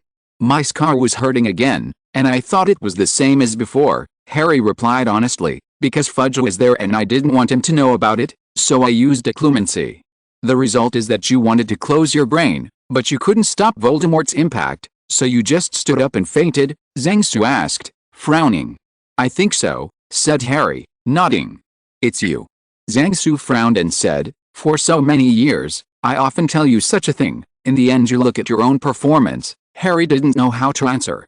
Zhang Su finally pointed to the fireplace in the office, and said to Harry, "You go and contact them yourself." Just as Harry was running towards the fireplace, Zhang Su looked at the people sitting in rows on the sofa, and asked, "So you are going to follow Harry to London to mess around?" A row of heads nodded in unison. "Have you ever thought about reporting this to Professor McGonagall or Professor Snape?" Zhang Su asked again. "They're not at Hogwarts," said Ron. Zhang Su was surprised for a moment, but he was relieved the next moment. "What happened at Hogwarts tonight, whether it is the Order of the Phoenix or the Death Eaters, after knowing the cause and effect, it is worth asking the boss to report it personally." Zhang Su looked at Zhang Chu, who was sitting at the end, and asked, "Why did you get together with him?" Zhang Chu was the least nervous in this row. "Luna got herself dirty during practice today, so I took her to the prefect's bathroom to take a shower."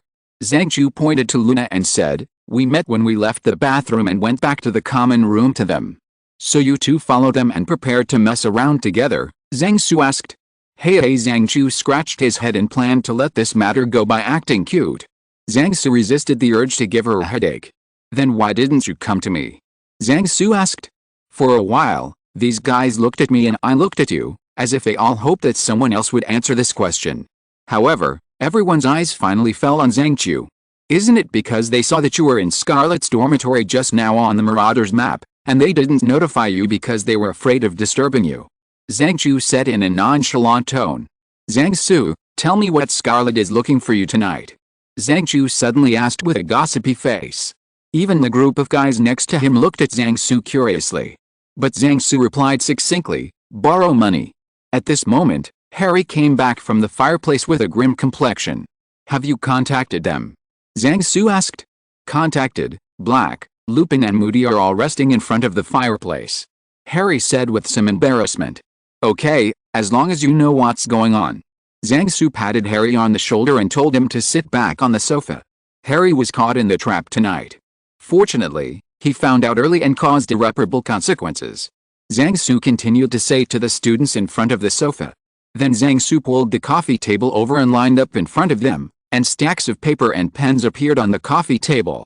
Finally, Zhang Su said to them, "Okay, all of you copy the curfew announcement issued by Professor McGonagall 10 times tonight, and then you will go to the common room. Of course, if you don't copy it, you can deduct one less time. Point." After Zhang Su finished speaking, he ignored the complaining twin brothers and left first. Chapter 339 Exam coming soon. After dealing with the impulsive guys like Harry, Zhang Su returned to Scarlet's dormitory. Just when Scarlet was about to hand over the plan to Zhang Su, who had been watching Harry's actions with the Marauders Map 2.0, hurriedly left from the balcony. Zhang Su browsed through the proposal, and then said to Scarlet, "The money is too big, I have to find someone to analyze it for me." Scarlet didn't expect him to answer himself now. After all, this was a matter of gambling on his wealth. He just said, "It doesn't matter. There's still a year to prepare for this matter." "You are so sure that you can make money along with it?" Zhang Su asked curiously. On the international financial market, the only thing that can make money without losing money is the ticket to the rooftop. In this business, as long as you follow the trend, you can make money. The question is whether to earn more or less. Scarlet said seriously, this time following those great white sharks, "As long as you pick up a little bit of meat, my daughter's dowry money is enough. Shouldn't you collect a bride price for your son?" Zhang Su said while flipping through the proposal. Zhang Su saw that the other party didn't talk to him, so he didn't act dead, but changed the subject. You asked me to borrow so much money, the collateral seems to be a little less. Then how about I mortgage myself to you? Scarlet asked with a smile. Is this depreciation fee calculated based on the age of 16 or your actual age? Zhang asked solemnly. SSSS. U degree pan degree. Then the two ended their exchange tonight in Zhang daily squatting defense practice. After leaving Scarlet's dormitory, Zhang went to the prefect's bathroom and soaked himself in the warm hot water. Too many things happened today, making Zhang feel a little tired. First, he and all parties surrounded and suppressed a den of Death Eaters, and then Fudge brought people to Hogwarts and suspended Dumbledore's duties regardless of appearance. At the same time, Voldemort set Harry up and stopped him himself. Harry, who is going to die? Finally, this bathroom was used by two young girls not long ago. It seems that something serious has been mixed in. Zhang went through the things that happened this school year, and found that there is basically nothing going on this year, and he can rest assured that he will finally sprint to prepare for the Owl's exam next month. As for Dumbledore, who has been suspended, Zhang thinks that he doesn't have to worry about his old man. If Dumbledore has not resumed his job as the principal when the next semester starts, Zhang will change his name to Zhang Jiajia. Sure enough, the report of the Daily Prophet the next day was on Dumbledore's side. The headline on the front page is Rita Skeeter's shocking story.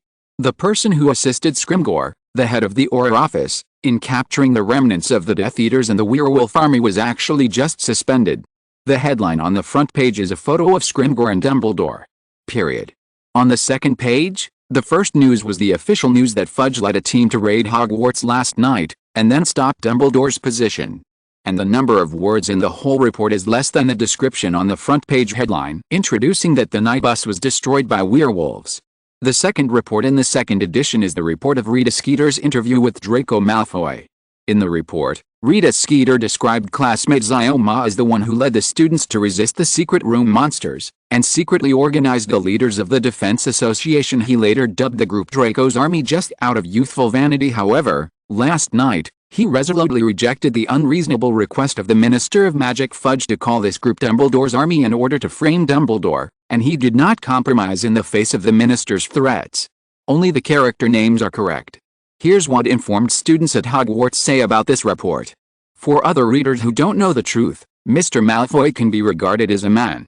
Now Xiaoma is shrouded in the reign of owls, and his two followers actually read the letter from the reader aloud, completely ignoring Xiaoma's feelings from the two of them's point of view. This is a very embarrassing thing for classmate Xiaoma. Although student Xiaoma hopes from the bottom of his heart to get people's attention, what he wants is not this kind of attention. Soon, Xiaoma got out of this embarrassing situation that almost made him want to kill someone. It's just that he didn't expect that the person who helped him this time was actually his old enemy Harry Potter. No, Harry Potter was beaten to death by Weasley again. As the shouts sounded on the long table in the Lion Court, the students in the entire cafeteria turned their gazes there. And Malfoy took advantage of this moment to quietly walk out of the cafeteria door with a letter from the reader. Seeing Harry being carried away by others, Zhang sat at the long table and sighed. The Order of the Phoenix sent news early in the morning that the prophecy ball and the wooden plank supporting it were gone. It is estimated that Voldemort opened the prophecy ball just now. After hearing the contents of the prophecy ball, it is not surprising that he was so angry. I just don't know how the Death Eaters who participated in this operation will be punished. Next, it depends on how much Voldemort attaches importance to this prophecy ball. If Voldemort insists on getting the prophecy ball, maybe he will do something. But in general, there is nothing to worry about other than preparing for the Owl's exam. Recently, Zhang has stopped his self-study of domestic courses, and put all his energy on the upcoming Owl's exam. Preparing for the exam, do you feel nervous?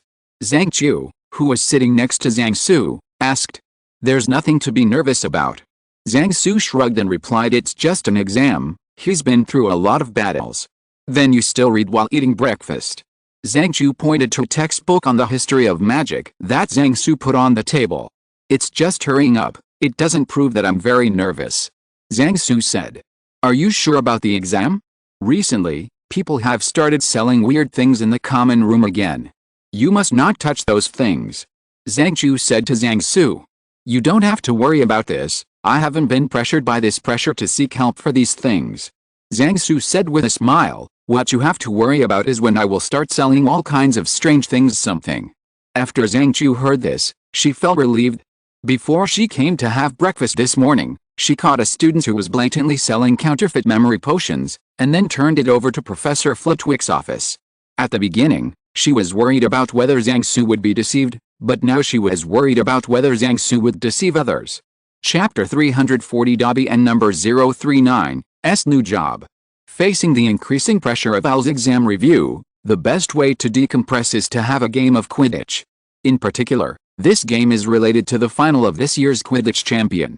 On the night before the game, in Professor Flitwick's office, all the players of the Eagle House Quidditch team were present, and the players watched as their headmaster took out a large stack of Hogsmeade vouchers from the drawer. He slammed it on the desk, and said seriously, "As long as I win the championship, these are all yours. If you lose, those who are still in school next school year don't expect to go to Hogsmeade." Under the action of carrots and sticks, the players slapped their chests and vowed to bring down Gryffindor. The next day, rumors spread in the restaurant that Professor McGonagall had also proposed similar conditions to the Lions. On the day of the game, the Yingyian's sense of restraint formed an unexpected lineup. Zhang Su replaced Zhang Chu and appeared in the position of the Seeker for the first time. As a result of the game, Zhang Su used a feint to divert the attention of Ginny, who was replacing Harry as the Seeker, with only 10 minutes into the game, and then made a vertical dive, and then almost when it fell to the ground, it caught the golden snitch who was less than a quill height from the ground. After the game, Zhang Su, who was about to accept the award, looked at the players of the Lions Academy who had left the field sadly. He couldn't help but sigh in his heart that the court is really a cruel world where he wins the young models in the clubhouse and loses the work in the sea. That night, in the common room of the Eagle Academy, the students rarely indulged in their studies, but put the silver Quidditch trophy on the table in the center of the lounge, and then everyone started the celebration banquet. Everyone made a fuss until after 11 o'clock, and then dragged their exhausted bodies back to the dormitory to sleep. After Zhang Su left the common room at this moment, he did not return to his professor's dormitory, but came to the kitchen in the basement. Unlike at this time in the past, there were still many students who were doing various things. Tonight, the entire kitchen was empty, only the cracking sound of the firewood burning in the kitchen fireplace, and the sound of a person sighing on the table. Period. Zhang Su walked towards the table where he sighed, and saw a witch in her 20s lying on her stomach, and a copy of Dumbledore's biography that was just published last month was placed on the table. Obviously, such a voluminous biography, even Dumbledore's biography, is not interesting in the eyes of this witch to change her hair. "Good evening, Tonks." Zhang Su sat opposite the witch whose hair was changing like neon lights. "Oh, good evening, Zhang." Tonks sat up and greeted Zhang Su. "How about it? Did you find out what the minister said, the wizard army organized by Dumbledore hidden in Hogwarts?" Zhang Su joked. Tonks leaned hard on the back of the chair, looked up at the ceiling, and said helplessly, "I thought I could play hide-and-seek with you when I came here, and I also asked Lupin and Black specifically about where we are in the castle. Secret rooms and secret passages that I don't know, and nothing can be used in the end." Seeing that Tonks, who was still full of energy a few days ago, has now turned into salted fish, Zhang Su can only shake his head helplessly. "There are so many Aurors in the Ministry of Magic, why did your director send you here alone to fish? Don't you know? Who made Fudge's latest education order prohibit students from entering the kitchen? Our Hogwarts students are the most obedient," Zhang Su said seriously. And Twinks looked at Zhang Su, who was serious and nonsense, with the eyes of "you just make it up, if you believe it, I'll lose. Anyway, our minister may be about to step down, and these education orders will basically become invalid by then," Tonks said. Zhang Su was very interested in this news. He asked, "Is this news reliable?" Just now even Lucius Malfoy stopped giving Fudge money, and the directors of various departments rarely approached him to report on their work. Tonks said, "Now those who want to run for the next Minister of Magic are starting to prepare." After Zhang Su heard this, he knew the matter well. No wonder Scrimgeour dared to send Tonks to deal with the errand ordered by the Minister of Magic himself. From this point of view, the heads of all departments know what the enemy they will face in the future. In order to keep his position, Fudge has resorted to various tricks during this period, sending himself to the edge of the cliff and other officials in the Ministry of Magic, in order to keep their positions, will not fool around with Fudge. "What do you think of Professor Dumbledore in the Ministry now?" Zhang Su asked curiously. "Everyone thinks that Dumbledore is innocent," said Tonks. "If we really want to deal with it that night, We should deal with Draco Malfoy first, and then deal with Dumbledore. But now Fudge has directly suspended it with far-fetched reasons. Dumbledore's position, and because he was afraid of losing the old Malfoy's support, he hesitated to punish the young Malfoy. Many people in the ministry thought he was crazy. At this moment, several house elves in the kitchen put plates containing different food and drinks on the table not far away. Then I saw Dobby appearing at the table, then picked up a dinner plate, and disappeared after a snap. Dobby returned shortly after, continued to pick up the plate and disappeared. "What is Dobby doing?" Tonks asked curiously. Zhang Su smiled and said, "This is Dobby's new job." "The new job is so late, who'll deliver the meal?" Tonks became more and more curious. Everyone is used to coming to the kitchen to eat some supper, chat and relax after a busy day, and then go back to the dormitory for a good night's sleep. Zhang Su explained to Tonks. "Because you are here now, and everyone abides by the education order of the Ministry of Magic, there is no way to come here for supper. So someone came up with an idea to pay Dobby to bring himself a midnight snack from the kitchen, 1 copper coin each time. If someone wants to buy goods from Hogsmeade, they need to pay more copper coins. If they want to buy goods from Diagon Alley, they need to pay gold coins. Dobby is busy delivering things every night now." Tonks' mouth grew open when he heard such incredible things. "Why do I look like a villain in this story?" Tonks said, a little depressed. Zhang Su smiled and said nothing. At this time, Dobby had just delivered a takeaway and was sitting at a table not far away to rest. Tonks waved to Dobby and said, "Dobby, bring us a plate of sandwiches and 2 glasses of pumpkin juice." After hearing that someone had placed an order, Dobby stood up and took the order. Soon Dobby arrived with a plate of 4 sandwiches and a tray with 2 glasses of pumpkin juice. "Do you want to pay in cash, or do you keep the account first?" Dobby asked after putting away the dinner plate. Tonks wasn't surprised that she was paid for her meal. After all, she represented the Ministry of Magic, and the Ministry of Magic had just suspended her post as headmaster not long ago. Thinking that he would have to fish here for a while, Tonks chose to keep accounts. It's just that Dobby sent the bill directly to the Ministry of Magic and asked the Ministry of Magic to pay, which made the Auror Office director very angry. At this time, Zhang Su called Dobby over and said to him, "Dobby, are you interested in starting a food delivery company and logistics company with other like-minded house elves in the future?" Chapter 341. The time has come to June, so that when Professor Flitwick announced the time of the Owls and Newts exams, many students were unable to react at once. In the evening, Zhang Su took out the exam timetable and began to arrange the review plan for the last few days. Since he only chose a minimum of 2 elective courses, and one of them can be passed lying down. After all, he has been responsible for writing the questions in the past 2 years, so he has enough time to prepare for the final sprint of the Ancient Magic text class. During the Ancient Runes class a few days ago, Professor Babbling kept Zhang Su behind after class. Professor Babbling told Zhang Su that he had very strict requirements on him. Unlike other students, Zhang Su could only choose the Newts course of Ancient Magic text in the next school year if he got an O in the Owls exam. Zhang Su was stunned for a while after hearing this question, then nodded and promised that he would definitely get an O in the Owls exam, otherwise he would not come to see her. As soon as Zhang Su finished speaking, he was hit on the head by Professor Babbling with his wand. "If you can't get the O, you won't need to see me." Zhang Su was speechless. "You have the final say on how beautiful you are." Therefore, Zhang Su, who originally planned to pass this class, could only strengthen it at the last moment. Although the examiners of the Owls and Newts exams can be seen at Hogwarts on time every year, the fish in the pond and the fish on the chopping board have different mentality when watching the chef. At this time, what the fish on the cutting board like most is to pull other fish into the water. W, next year will be yours. Zhang Su patted Luna on the head and said, "W, go away." Zhang Qiu didn't follow Zhang Su's tricks, and slapped his paw off with a flick of his hand. Since the invigilators entered Hogwarts, various rumors began to circulate among the candidates in the 7th and 5th grades. For example, a candidate claimed that their family had dinner with the leader of the examination bureau, and everything was negotiated up. Zhang has always scoffed at such rumors. 1 or 2 of these examiners are old fritters who don't eat oil and salt. Unless a certain examinee invites people to his home and asks the tenants to talk to those leaders, otherwise these old loach will have a way to beat the dinner table. The things promised in the past were fooled. You know Professor Gus seldom matched class the night before the exam, Ron, who was dying in the library, asked in surprise to Zhang Su, who was also struggling.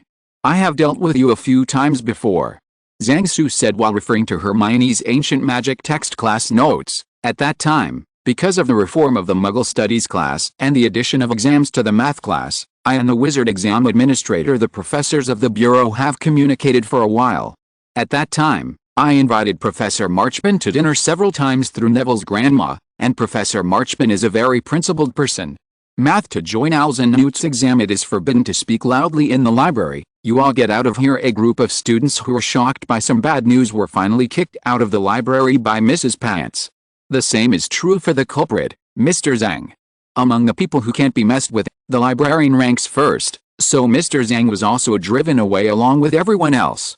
When he came out of the library, Zhang Su saw that it was getting late, so after returning Hermione's notebook to Ron, he also went back to the dormitory to wash up and sleep, so as to save enough energy to take the exam tomorrow morning.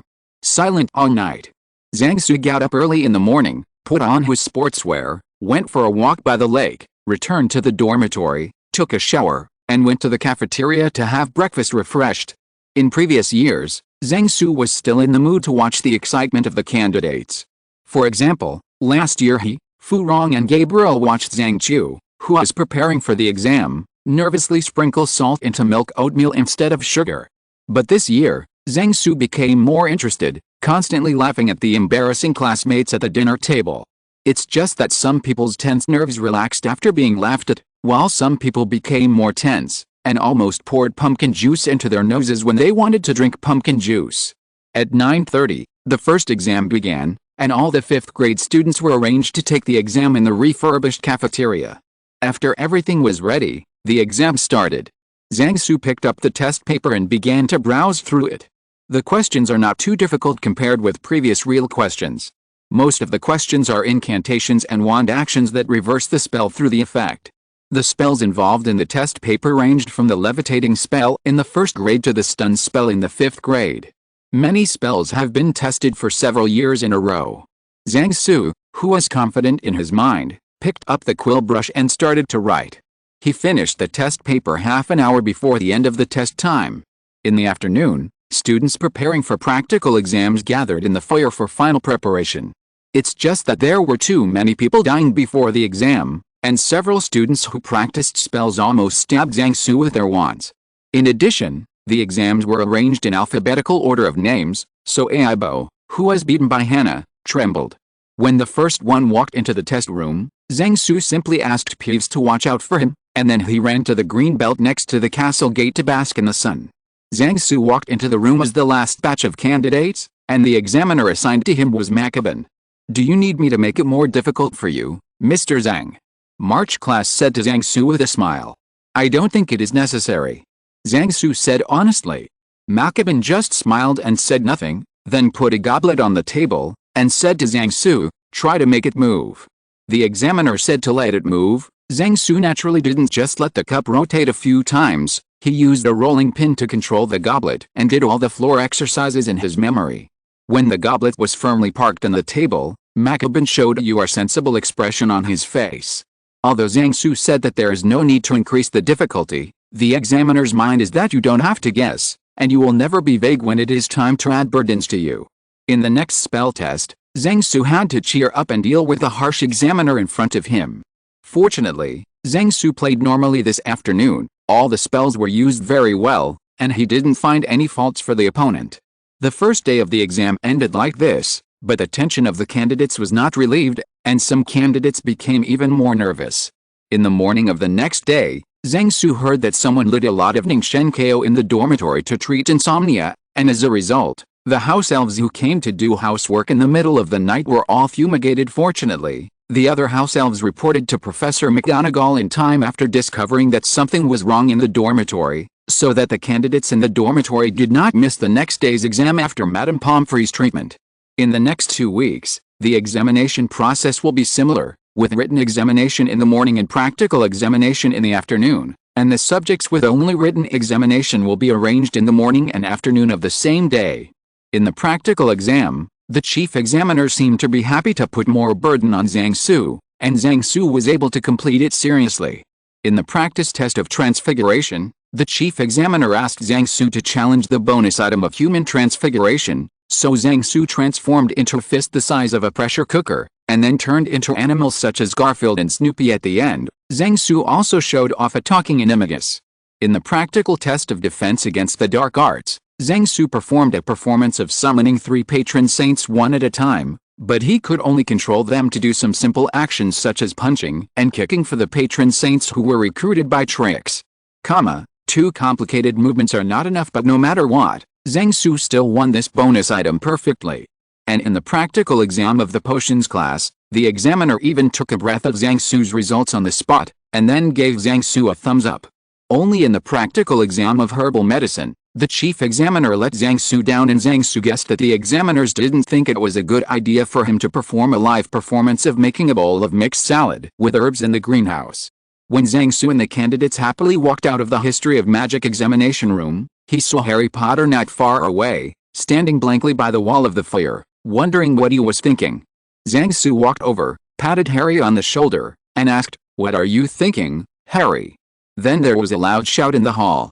"It's not good." This time Harry Potter was slapped to death by Zhang Su. Chapter 342. The school year is over. In the ward of the school infirmary, Harry lay quietly on the bed, and Zhang Su, who had just brought Harry in, sat on the chair by the door of the ward. At this time, Zhang Su has already entered the state of "why can't I control this hand" gif. Soon, Madame Pomfrey came to the ward, and after filing Harry with a bottle of medicine with ease, Harry woke up slowly from Madame Pomfrey. It was as simple as giving medicine to a student with a cold and a fever. And Professor McGonagall and Snape also rushed to the ward not long after. Zhang Su saw the solemn expressions on the faces of the 2 professors, but he was not worried at all. The feeling is that Harry had too many accidents and finally he was fine, so everyone doesn't have to worry. Professor McGonagall saw that Harry was in good spirits after waking up, so he asked, "What did you see just now, Potter?" Harry closed his eyes, thought for a moment and said, "I saw the Death Eaters in a meeting." "Where is it? How many people are there? Who do you know? And where are they sitting?" Snape suddenly asked a series of questions. Snape had now given up further education on Harry's occlumency. These questions Snape asked are important basis for distinguishing the authenticity of the video Harry saw. The Death Eaters are not the Knights of the Round Table, and their sitting in meetings is a cash out of their level of favor before Voldemort. And some contradictory Death Eaters will not sit together. If the video shows Lucius Malfoy and his aunt sitting together, talking and laughing lovingly, this video must be fake. Although Zhang Su would not think that Voldemort would make such a mistake, what if Voldemort made a mistake someday?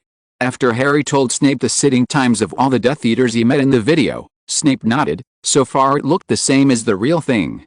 Next, Harry reported to Professor McGonagall that he was in a rage with Voldemort, who was in the connection just now.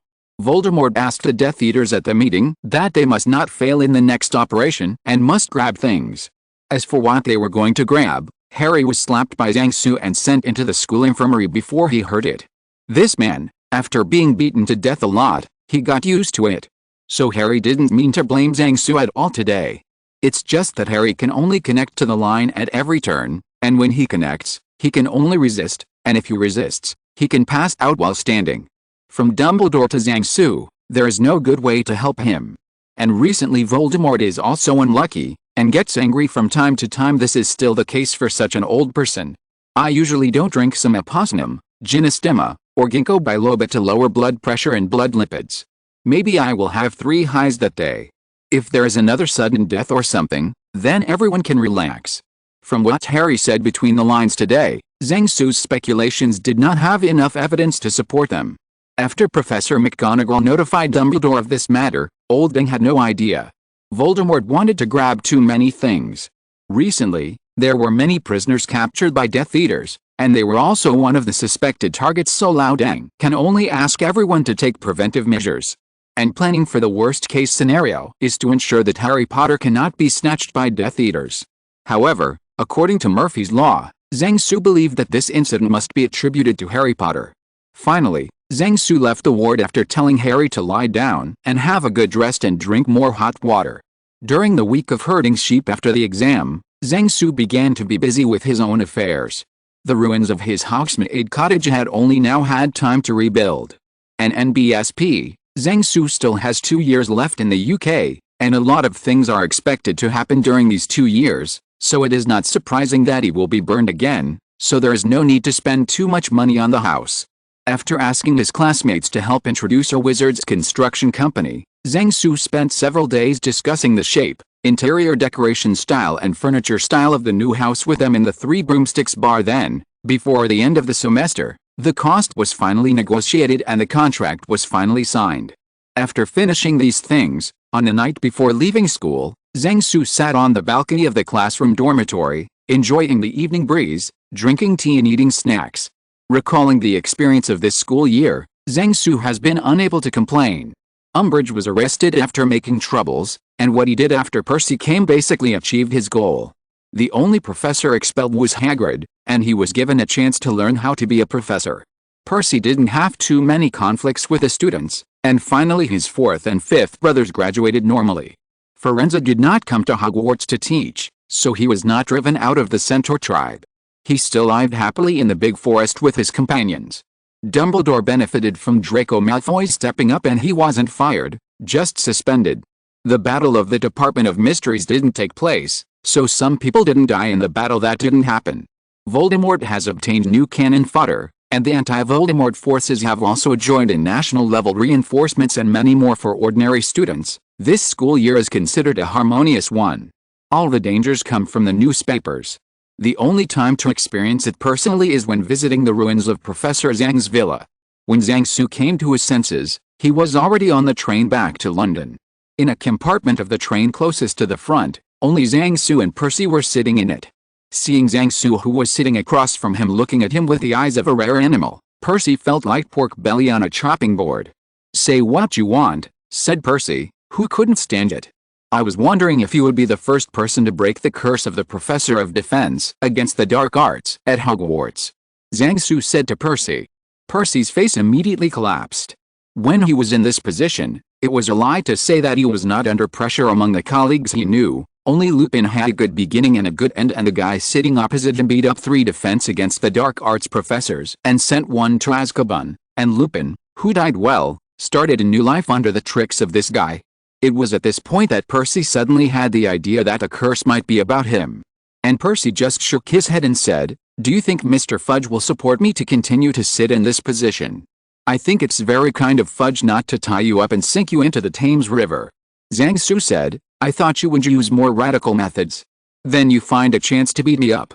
Percy rolled his eyes at Zhang Su. "It's not that I don't know what Fudge is planning, but Fudge still can't let me do that for him." "Then what do you plan to do in the future?" Zhang Su asked. "Isn't that very simple?" Percy replied, "As a matter of course, always support your excellency the minister, whoever the minister supports." At this moment, a loud screeching sound of metal rubbing sounded from the bottom of the train, and the Hogwarts Express suddenly came to a sudden brake. Percy, who was sitting opposite Zhang Su, rushed towards Zhang Su under the influence of inertia. Chapter 343 Attack of the Death Eaters.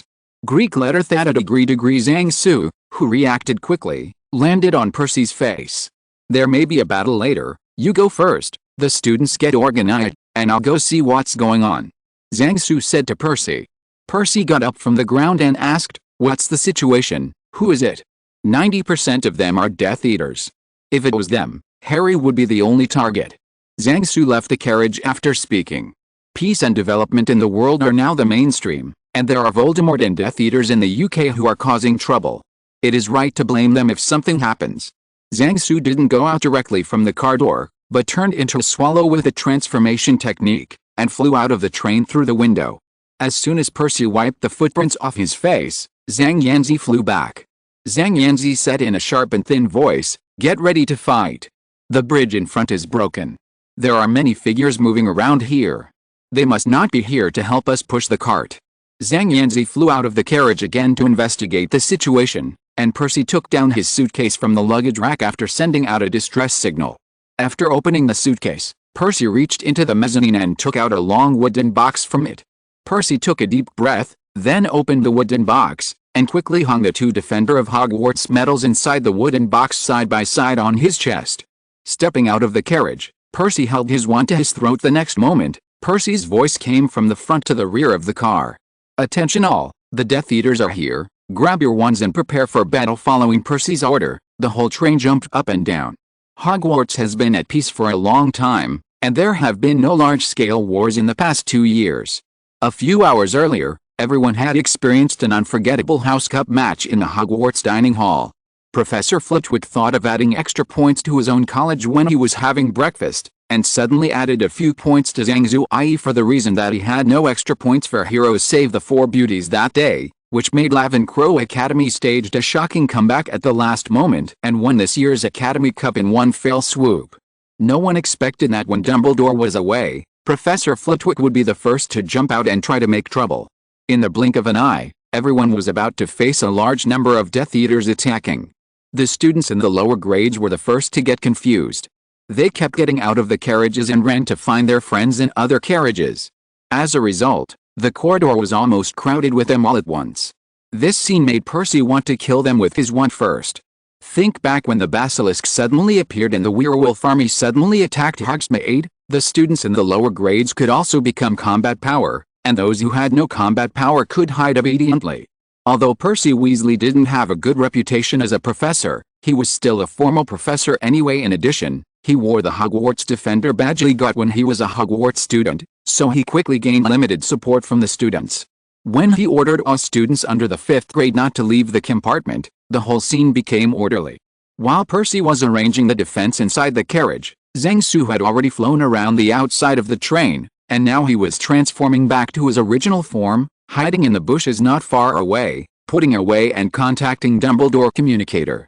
Unexpectedly, this time the Death Eaters came here to make a fuss.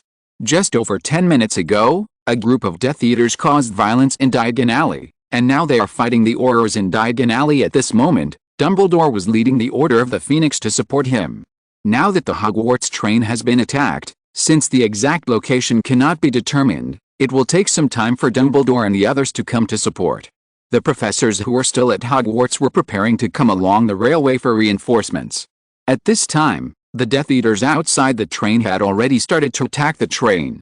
A large number of Death Eaters attacked from one side of the door, trying to break into the carriage, while some Death Eaters were restrained from the other side of the carriage. It is better to cut off one of the enemy's 10 fingers. Now Zhang Su's goal is not to fight head-on with the main force of the Death Eaters, but to get rid of those Death Eaters who are restraining them first. Now the students in the train had been organized, and various spells were continuously fired from the windows, and the intensive spells pushed the Death Eaters out of the train for a while. Just when Zhang Su was about to act, there were several loud noises from the locomotive, and then several train drivers were thrown out of the locomotive. Zhang Su quietly approached the two Death Eaters who were standing together and casting spells at the train. Degree Zhang Su's chain lightning concentrated the two Death Eaters and shocked them into rigidity. Immediately afterwards, a spell flying from the train knocked them both down.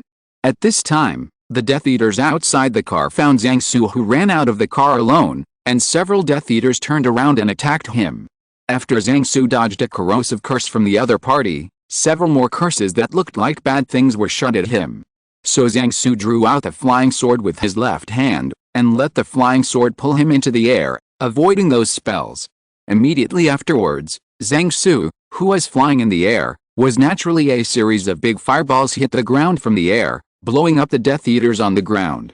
Seeing this, the students in the carriage began to beat the dog in the water, suppressing the Death Eaters on this side for a while. Just when Zhang Su was about to reinforce the other side, his heart suddenly moved, and he hurriedly pulled up. The next moment, several spells flew over the place where he was just now.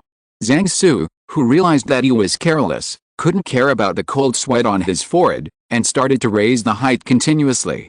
Looking back, he saw 3 Death Eaters on imported broomsticks preparing to attack him again. So Zhang Su quickly raised his height while doing evasive movements, preparing to deal with the 3 Death Eaters riding broomsticks who appeared at some point. A few minutes later, smoking broomsticks and Death Eaters rained down from above the clouds. Above the clouds, Zhang Su wiped the sweat from his forehead that had been dried by the cold wind, and murmured to himself in a low voice, "Damn it, luckily there are back doors on the brooms at the exit, otherwise today would not end well." While muttering, Zhang Su put away a palm-sized control box. When Zhang Su returned to the ground, the Death Eaters had already entered the train carriage, but the reinforcements had not yet arrived. Chapter 344 The Battle on the Train. For Zhang Su, the battle inside the train carriage was enough to give him a headache. Due to the small space, the large number of people, the mixture of enemies and their own people, the lack of dodging space, and the inability to use mass destruction spells, etc., as the defensive side, fighting in a passenger train will always be tied. Of course, this problem is not difficult for the people of Guangfa, who have already found a way to solve this problem in production, life, and battle. Use non-lethal weapons to crush the past regardless of the enemy or ourselves. And wait until the work is over before rescuing the friendly troops. So Zhang Su drank 2 bottles of potion in the sky to recover, changed into this side facing the enemy that is most suitable for use in narrow terrain, and hung up 2 pieces of magic charging treasure for emergency use, and then selected a section of movement. The small carriage jumped after blasting a hole in the roof. If you choose a compartment with too much noise to enter, you may be set on fire by both parties as soon as you enter. With a loud bang, Zhang Su made his debut. The 2 wizards who were fighting in the 2 sections of the carriage corridor were taken aback by Zhang Su's sudden intrusion. They stopped at the same time, and pointed their wands at the intruder. Zhang Su looked at one end of the carriage corridor, where stood Draco Malfoy with disheveled hair and somewhat torn school uniform. Then Zhang Su looked to the other side. After seeing the masked Death Eater who was fighting with Pony just now pointing his wand at him, he immediately raised his wand and pointed it at Pony.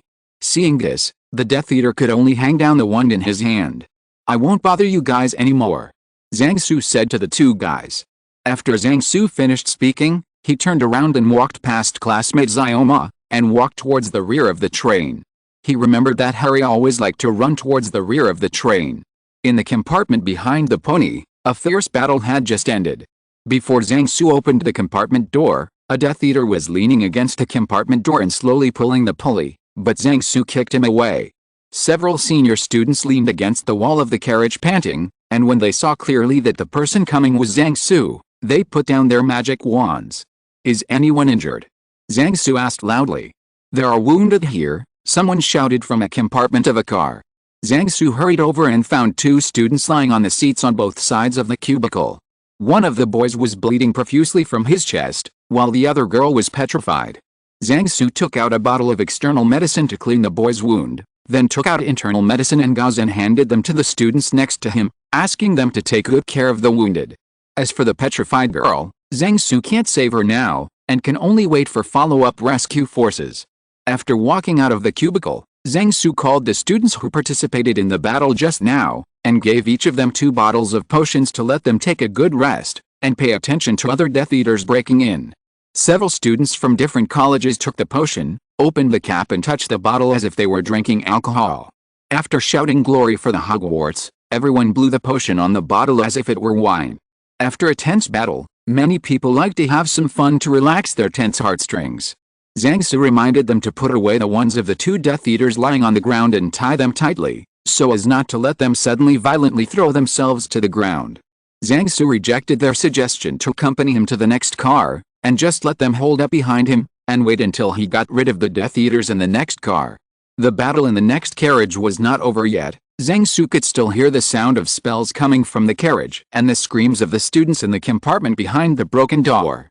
As a result, under Zhang Su's sneak attack, the Death Eaters, who were caught in a double attack, fell down in less than a minute. There were more wounded in this section of the carriage. After Zhang Su left enough medicine, he asked people to ask for help in the next section of the carriage. At this moment, there was a violent commotion from the other end of the carriage.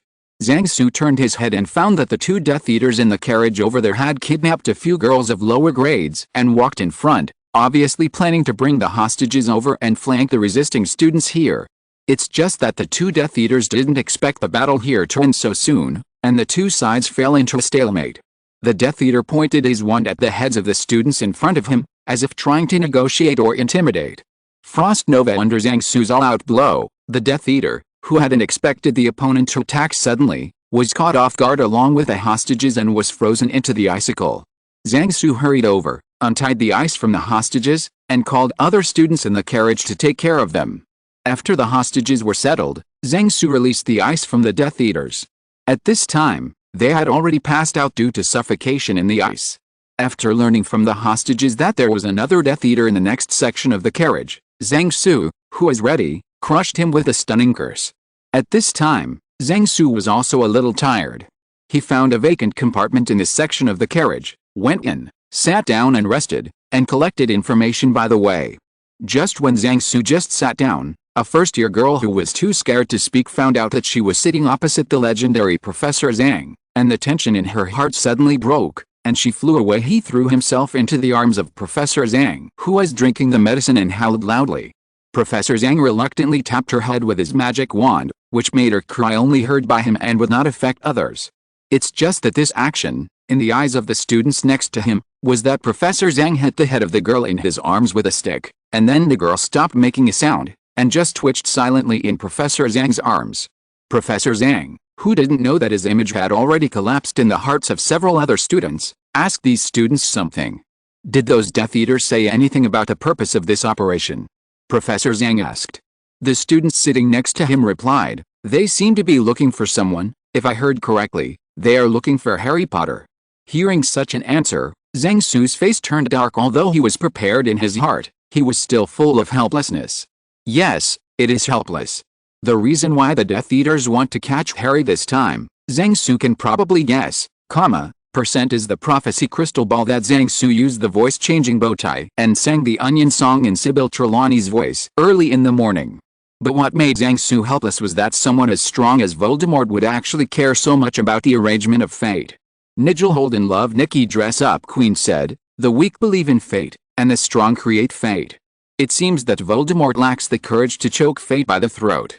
The situation in the next carriages was similar. The fighting continued in the carriages with more senior students, while in the carriages with fewer senior students, the students were basically held hostage by Death Eaters.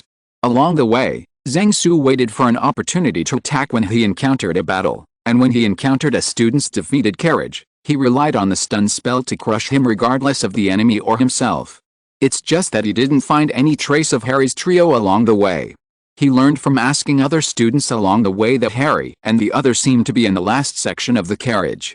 So Zhang Su had no choice but to pull himself together and head towards the last section of the carriage, where the boss at the bottom of the pass was. If you're listening to this novel on a channel other than Fanfic World, it means they downloaded and uploaded it without effort.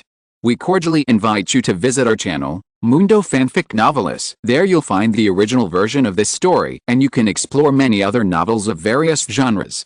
We're waiting for you to immerse yourself in a world of incredible novels. Chapter 345 Voldemort has arrived. When Zhang Su came near the last section of the carriage, he really wanted to take out the time converter and run back to this morning, and put all the flower pots planted with mandrakes in the greenhouse into his treasure bag. If he had a bunch of alive and kicking mandrakes on hand now, he would definitely throw them all into the carriage, otherwise he would have no way to rescue the hostages from the wands of Voldemort and a group of Death Eaters. Or come to a big ticket, and 1,000 enemies will be solved with one blow. When Zhang Su came near the last section of the carriage, he heard the sound of Voldemort chanting spells, the laughter of Death Eaters, Harry Potter's screams, and the surprised cries of other students who were hostages. It was just that Zhang Su heard Zhang Chu's voice from the hostages' shouts, which made him give up the idea of slandering Voldemort regardless of the hostages' safety. Zhang Su tidied up his robe, prepared all kinds of life-saving spells and roads equipped on the robe, then took out a comb to comb his somewhat messy hair, and then wiped his face and hands with a few paper towels clean. After tidying up his appearance, he threw the waste paper towels into the trash can in the corner of the carriage, and Zhang Su went forward and knocked on the carriage door. After knocking 3 times, the sound in the carriage stopped, and then no one answered, and no magic spell flew over. After waiting for a while, he realized that no one was paying attention to him, so Zhang Su pushed the door open and walked in. The last carriage of the Hogwarts train is not a compartment carriage, but an open seat. This is the carriage for the train staff to rest, and no students usually come here. Just as Zhang Su walked into the carriage, he suddenly shouted, "My day!" Nagini, who was lying on the floor of the carriage, was about to jump up and pounce on Zhang Su, quickly shrank back and said, "Pervert." Zhang Su was stunned for a while before he understood what she meant, and said "fuck off" with a black line. As soon as Nagini turned around, he quickly got under the seat and hid behind Voldemort. In the eyes of others, after Zhang Su hissed twice at Voldemort's pet, the giant python turned around and ran back to Voldemort's side. This is the first time that Zhang Su has revealed his Parseltongue identity in public. no matter if they are Death Eaters or Hogwarts students present, except for Voldemort, who is thoughtful, and Harry Potter lying on the ground outside Swansea. There was a shocked expression on his face. Voldemort, who had been torturing Harry just now, withdrew the wand pointed at Harry, held the wand in his right hand and slammed it rhythmically on the palm of his left hand, and looked with interest at Zhang Su, who had no expression of fear on his face. Zhang Su took a look at the situation inside the carriage. In addition to Voldemort, there were Bellatrix and Rodolphe Lestrange, the former Durmstrang principal Igor Carlo, who hadn't seen him for a long time, husband, and nearly 10 other main Death Eaters. As for the hostages, apart from the trio of Harry, Zhang Chu, and Luna, there were more than 20 students from other grades, as well as the waiter selling snacks. If you can't beat him, then you can only bet that Voldemort will not dare to kill him, and then wait for the rescue. If Dumbledore didn't show up at dusk, then Zhang Su could only run away by himself. There was no need to throw his life here, because he had his own family members and sister-in-law. Zhang Su saw that Voldemort hadn't spoken, so he said to him, "Your Majesty, the Dark Lord is so free today, and you brought your subordinates to the train as guests. Do you want to relive the passionate years of your youth?" Zhang Su walked to an empty seat and sat down, then picked up the food trolley that was lying on the side, and took some chocolate frogs and pumpkin pie from the cart and the pot cake on the table, and then threw a gold coin into the food trolley. "Sorry, I've been busy for a while just now, and I'm a little hungry. Would you like to come over and have some together?" Zhang Su said to Voldemort while unpacking the pumpkin pie. Voldemort didn't speak, just stood there silently watching Zhang Su's performance. After the series of battles just now, Zhang Su was also a little hungry. Since Voldemort didn't stop him, he simply filled his stomach. The voracious Zhang Su talked for a quarter of an hour before finishing the snacks on the table, and then he tapped the food trolley with his wand, and the snacks on the cart flew up one after another, and then fell in front of the anxious hostages and the extremely vigilant Death Eaters. Even Voldemort was given a licorice wand. Zhang Su has been cautiously testing Voldemort, but Voldemort has been standing and looking at him. However, this is only a superficial phenomenon. Zhang Su can feel that since he came in, Voldemort has used liability on him at least 5 times. Zhang Su silently lit a candle for Voldemort, hoping that he would not become a super chef or a deadhouse because of the recipes and the paper girl in the firewall of his memory. Perhaps Voldemort realized that his liability had no effect, so he knocked out the licorice wand in front of him, stepped over Harry Potter, who was lying on the ground panting, came from Zhang Su's seat, and sat opposite him. Voldemort said in a tone of no emotion, "I think we can still have a good talk, Mr. Zhang. I have a question. How did you know I needed that prophecy ball?" Voldemort's eyes looked at Zhang Su like a poisonous snake watching its prey, but the reason for his nostrils did not make Zhang Su feel scared, but wanted to laugh a little. Zhang Su was not at peace at this time. Voldemort said that the matter of the prophecy ball was related to him. He either blackmailed himself or obtained some information through Harry's legitimacy. As for whether he found out the identity of Egil Conan, it doesn't seem to matter much now. As for Voldemort, this problem has troubled him for a long time, because he couldn't think of how other people knew that he needed the prophecy ball and then dropped the bag in advance, except for the traitor who leaked the secret. Zhang Su said very normally, "It's very simple. As long as you look for something related to your excellency and Harry behind that door, you will find the target easily." Voldemort stared at Zhang Su more and more sharply, but Zhang Su turned back with his eyes without showing any weakness. "Just kidding. An old guy in China tried to suppress him with momentum when he was beaten and lost in Street Fighter. As a result, Zhang has developed by leaps and bounds in terms of momentum over the years." After coming over for a while, Voldemort asked, "So where is it now?" "Just as you thought. What you want can only be kept safe by Professor Dumbledore." Zhang Su said, "Didn't you kidnap the students on this train just because you wanted it?" Then Zhang Su continued, "I'm curious, what is stronger than your excellency and Dumbledore? Who would believe in the power of fate so much?" Voldemort narrowed his eyes, stared at Zhang Su and said, "Is this question very important?" "I think I have seen a lot of strong men from the East and the West," Zhang Su said. Voldemort nodded too. "It's just that I'm a little curious about the differences between the strong." Zhang Su continued, "Of course, if you think I'm looking for topics to delay the time, then just pretend I didn't ask." "Then I'll pretend you didn't ask," said Voldemort. Chapter 346 Come Again. Although Zhang Su wanted to wait a little longer, but Voldemort didn't cooperate, and the whole carriage fell into a strange silence for a while.